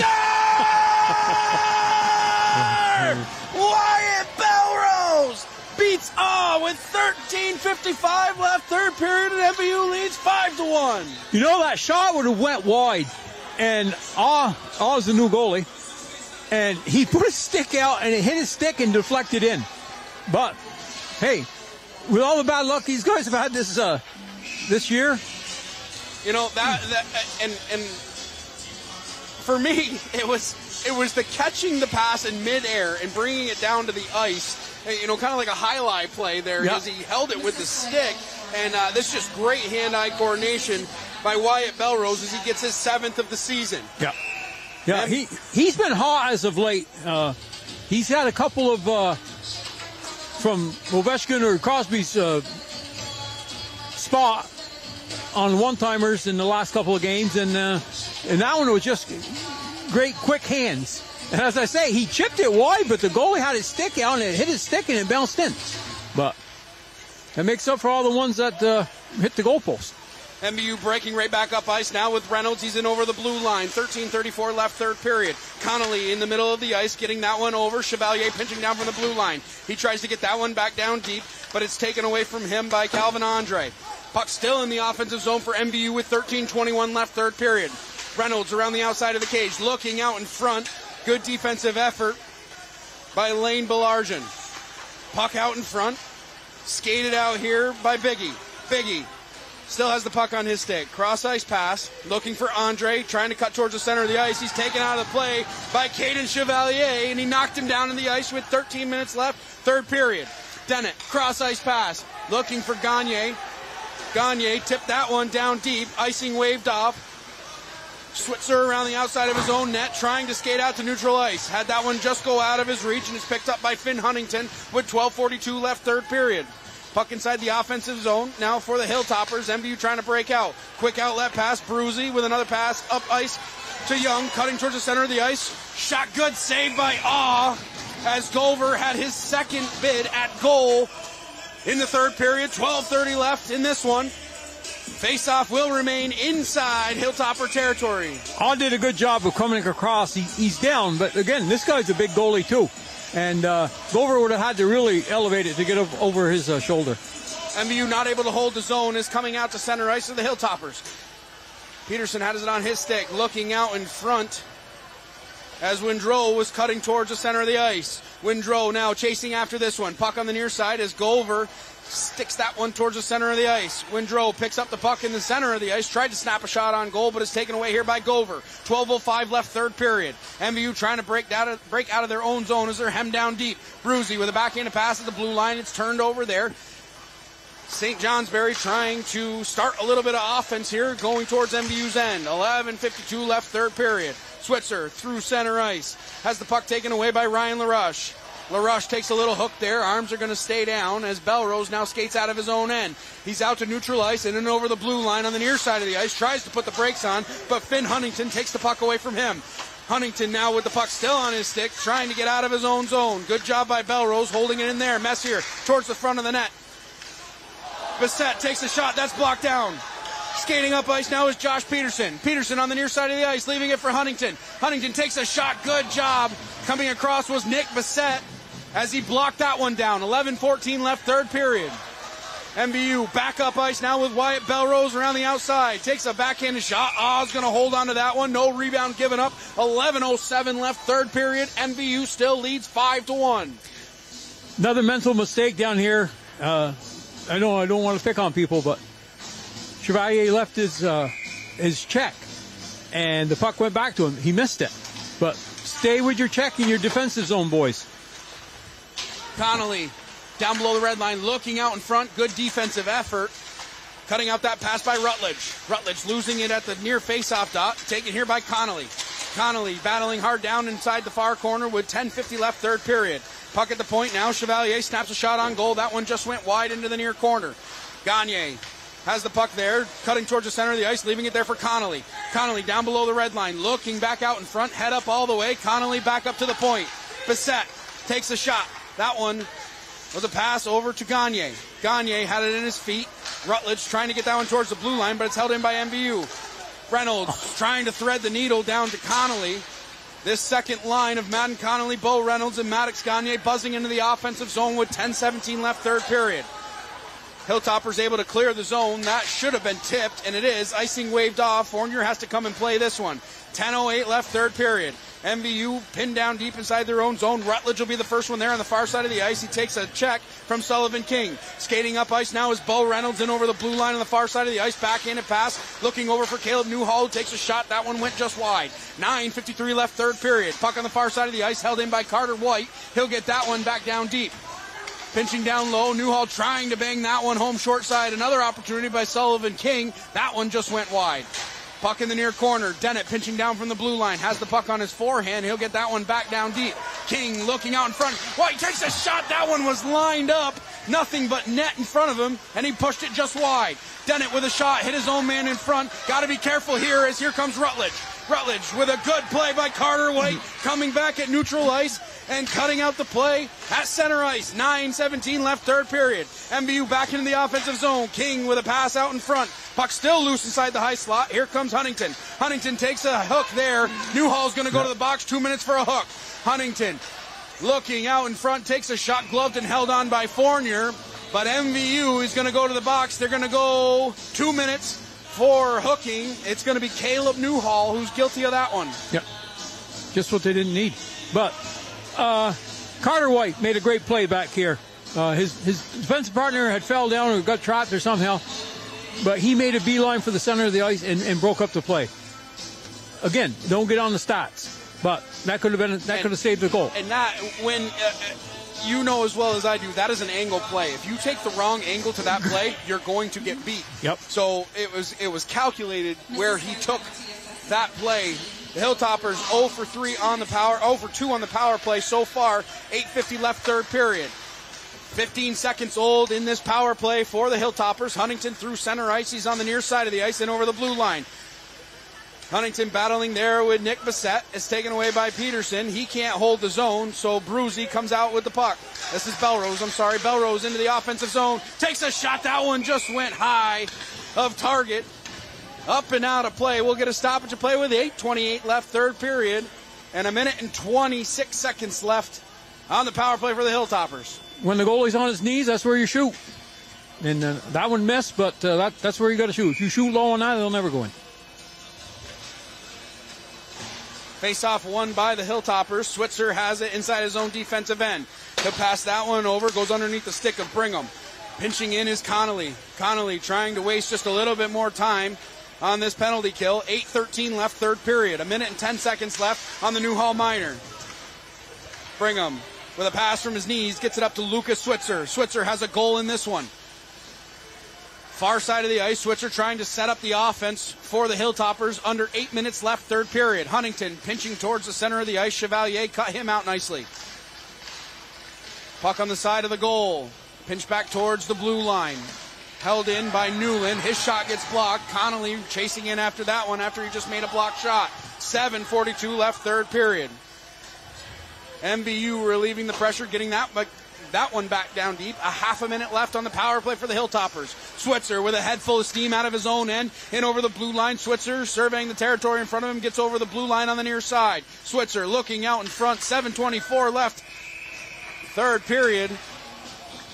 Fournier makes a save on an opportunity in tight. Finn Huntington was on the doorstep. I would have liked to see the MVU defense keep those guys away from their goalie on that play. I mean, I think everybody thought the guy was going around the net with it. But, you know, you're in there and they're in there. You stand you got as much right to that spot as they do. So don't let them guys get a stick on it down like that. MVU pinching it out towards neutral ice. 15 seconds on the power play. 7:15 left, third period. MVU banging it right back down the boards. Chasing in after this one is Grant Newland. Newland around the outside of his own cage, missing a pass there, but it's picked up on the fly here by Calvin Andre. On the near side of the ice, Andre around the outside of the cage, looking out in front. Good job by MVU, pinching him off the puck. 6:56 left, third period. Shot from an awkward angle. Fournier got a piece of that one, as Andre let that one go from the red line. Newhall, fresh out of the box, takes a shot. Good save by Oz. He kicks that one off into the corner.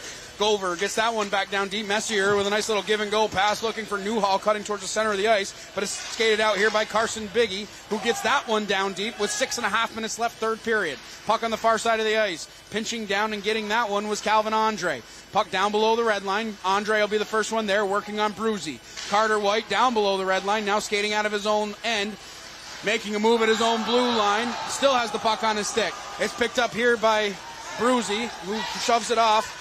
Looking for Gover. Gover, cross-ice pass, looking out in front for Newhall. Puck on the near side of the ice now with 6:05 left, third period. Pitching down from the blue line was Dennett. He'll keep it alive for MVU. Gover shoveling it back along the near side, and now it's taken by Biggie. Biggie gets it back up to the point. Good shot.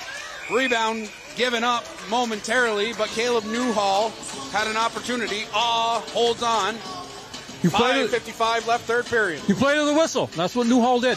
And that puck looked to be loose for a moment there, and he didn't get one, but maybe the next time he does.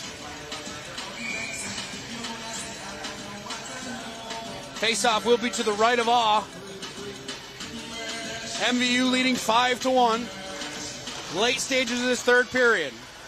MVU looking for their 8th win of the season. Peterson skating out here.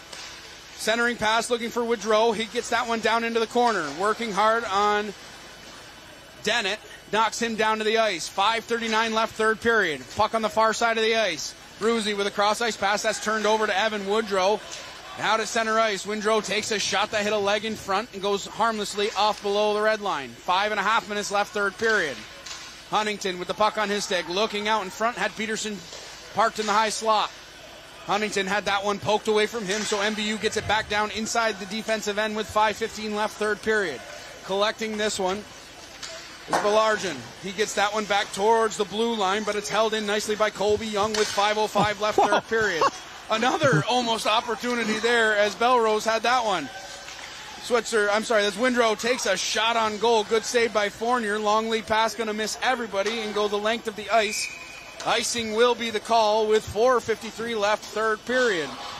I don't know what. It's the hand-eye coordination for me. You know, I used to sit in front of the net and practice tips all the time. I used to practice tips.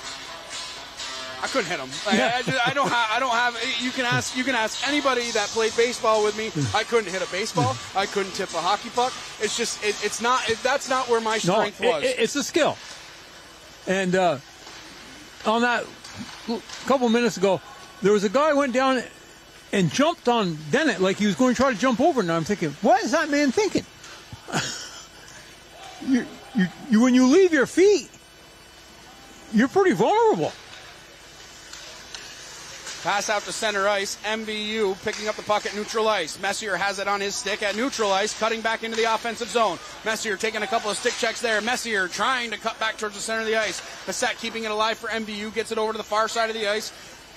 It's left there on the far side of the ice, and it's picked up here by Robinson. Robinson lost the puck at neutral ice. 4:08 left, third period. Connolly gets that one into the offensive zone. 4 minutes left, third period. Switzer around the outside. Gagne had that one taken away from him. Switzer will get that one back down deep. Chasing in after this one is Nick Bassett. 3:45 left, third period. MVU leading 5-1, late stages of the third period. LaRush out of the scrum with the puck.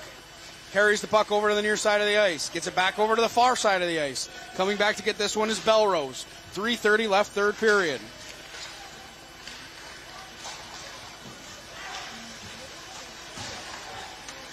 Gagne getting that one over to Reynolds, who's in over the blue line. Far side of the ice. Reynolds with a backhanded opportunity looking for Gagne, cutting towards the center of the ice. Moving without the puck has been something that MVU has been doing very well tonight, Win. Yeah, not a lot of standing around.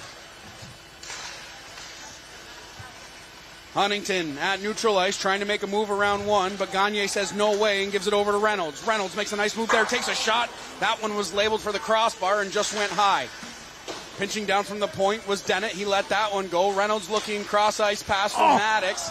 Gagne just had that one go off his stick, and back up ice now comes Huntington. Finn Huntington around the outside of the zone with 2:40 left, third period. Huntington surveying the territory in front of him, looks cross ice. At the point, it's held in by Brigham. His shot hit a body in front. Second chance opportunity just went wide. 2:29 left, third period. MVU trying to get out of their own zone. Gagne collecting at neutral ice. Puck taken away once again by Finn Huntington. He'll get it over to Peterson. Peterson takes a shot on goal. That shot was deaded down and covered up by Fournier. We'll get another stoppage of play with 2:16 left, third period. St. Johnsbury's put 8 shots on goal, I have, and MVU with 5. So fairly even played period as far as chances goes. It's about the same. But I guess with a 4-goal lead, you play the way you want. But MVU certainly ain't playing like they're ahead.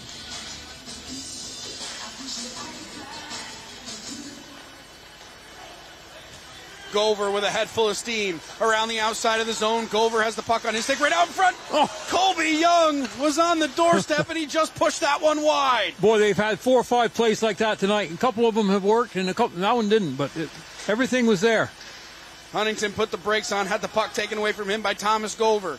Gover inside the defensive end looking to get out of his own end. Huntington getting involved on the defensive end. Puck now goes over to Colby Young. Young sliding it over, takes a shot. With a nice move. Sliding post to post. And a great save by the senior Hamilton But that was a good play all the way around, right through the neutral zone down here. Colby did a nice job carrying that puck in, keeping his head up, found Gover on the other side. It didn't work out this time, but it was a good play.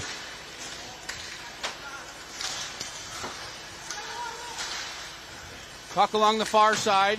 White holding it in. Belrose angling a pass towards the center of the ice.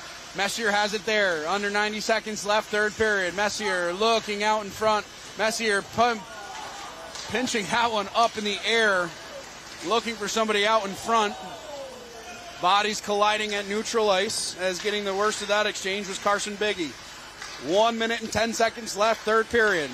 Nice cross-ice pass looking for Messier, hitting him in stride going across the blue line. Messier down inside the near corner. LaRush picks up the puck there. Around the outside of the zone, gets to the high slot, takes a shot. Is going to hold on to that one. No rebound given up. We are under 60 seconds in this one. MVU leads 5-1. And they're still buzzing in the offensive zone. Mesher that time, you know, as I say, he's one of these shifty kind of guys, and really handled the puck well in the zone that time. Reynolds takes the draw against Huntington, and Reynolds wins that back to the point. Reynolds with a pass out in front. Held in at the point by MVU. Huntington around the outside. 37 seconds left, third period.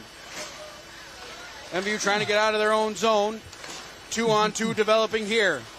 King with the puck in over the blue line. King looking out in front. His pass was cut out. And it's skated right back up ice by Lucas Switzer. Over to Huntington. Huntington around the outside. Switzer picking up the puck there with 16 seconds left, third period. Huntington trying to get it back towards the blue line. Coming back to get this one is Lane Belargin. Belargin with a pass there, turning it over. Newhall can't collect the pass as Windrow ran into a brick wall at the blue line, and that will do it here from Highgate. MVU winners here 5-1. They improve to 8-9 on the campaign, and overall a much better performance from this MVU team. Yeah, and just forget the score. Just watch the way they played, and you know they didn't give up much. Again, we pointed out a couple things that they could do different, but nobody's ever going to play a perfect hockey game, right? And especially at this level. Yeah, and they needed it. They needed this. Again, playoff-wise for the boys here, right now they're sitting in sixth. Yeah, they're sitting in sixth place. I got it written here somewhere. Sixth place. Milton is right behind them. And the game coming Saturday, whoever wins that game probably will finish sixth. Doesn't matter if you finish sixth or seventh. Well, again, looking ahead at the schedules, Brattleboro right now is in fourth place. I think they're going to go ahead of Hartford just based on their schedule. So if MVU finishes sixth, guess where they'll have to go? Brattleboro. But you can't look at it that way. You just have to play every game like you're trying to win it, and then let the chips fall where they may.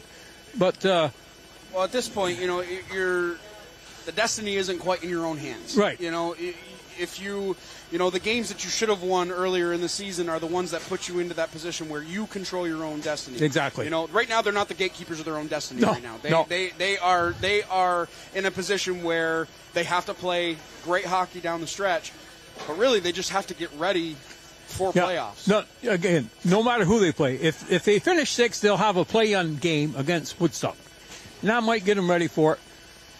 But as I say, you can't try to, well, if I finish seventh, I'll do here, or finish it.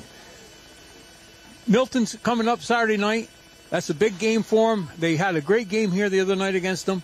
And, you know, that's what they have to look at now. They don't care who's playing who or what. But we got to take care of Milton on Saturday night. And then we have Harwood, which is going to be a tough game. And then you have Burlington as their last game, which they have beat, and Burlington has beat them. So, you know, if they end up 10-10 on the season, I think that's going to be a strong finish for them.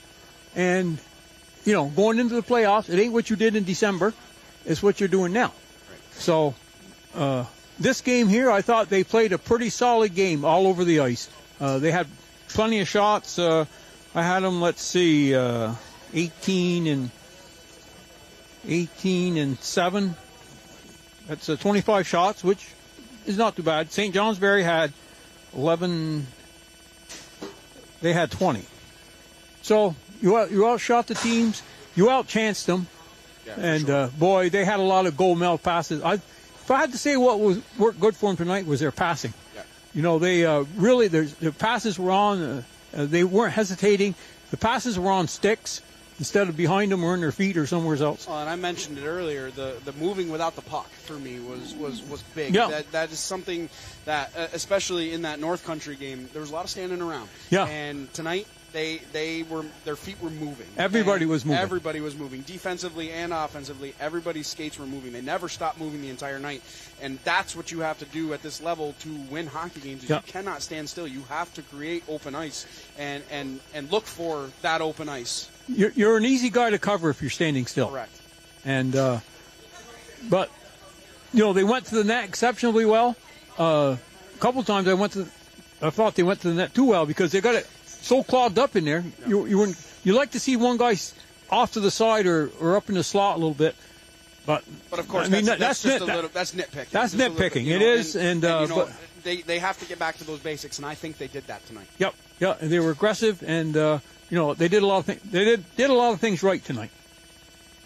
Well, before we wrap this one up, we want to take a moment to thank our community sponsors that make all of our live sports coverage possible: Splish Splash Clean and Clear, Northwestern Rehab Services, Notch Vermont, My Healthy Vermont, JC Image, Union Bank, Stone's Auto Repair, St. Albans, East Fairfield, and the Collins Pearly Sports and Fitness Center. And once again, if your business would like to help sponsor all of our live coverage, reach out to Paul Snyder at northwestaccess.tv or call 802-782-8676. We'd also like to take an opportunity to thank Northwestern Counseling and Support Services and the Afterglow Foundation.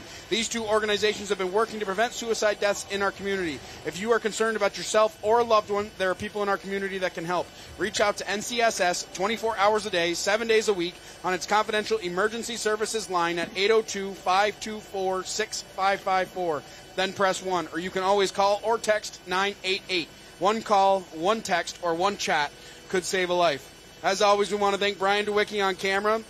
Excellent job once again. I say it all the time, and I'm going to say it again, and I keep saying it. You make my job easy. You follow the action all over the ice, and you make it so easy for me to make all the calls. And we just appreciate all that you do. Alan Cunningham, all he does, monitoring the games remotely to make sure that everything goes off without a hitch, constantly evolving this equipment that we have to make every single broadcast better to help showcase these athletes. We can't thank him enough for what he does. And everybody at Northwest Access TV, I say it all the time, and I'll continue to say it. I'm proud to work for this organization, and I'm proud that I get the opportunity to do this for the student athletes. It's for them that we're up here. Yeah, and it's a great tool for the coaches and the players. They like seeing what they do. You can say, well, you did this and this, and well, did I? It's on tape. Now I can see it. Now I can correct it. Next time I go out, I got to not follow the guy behind the net, maybe go to where the puck, things like that. Yep. You can actually see it and say, yeah, that's a good idea.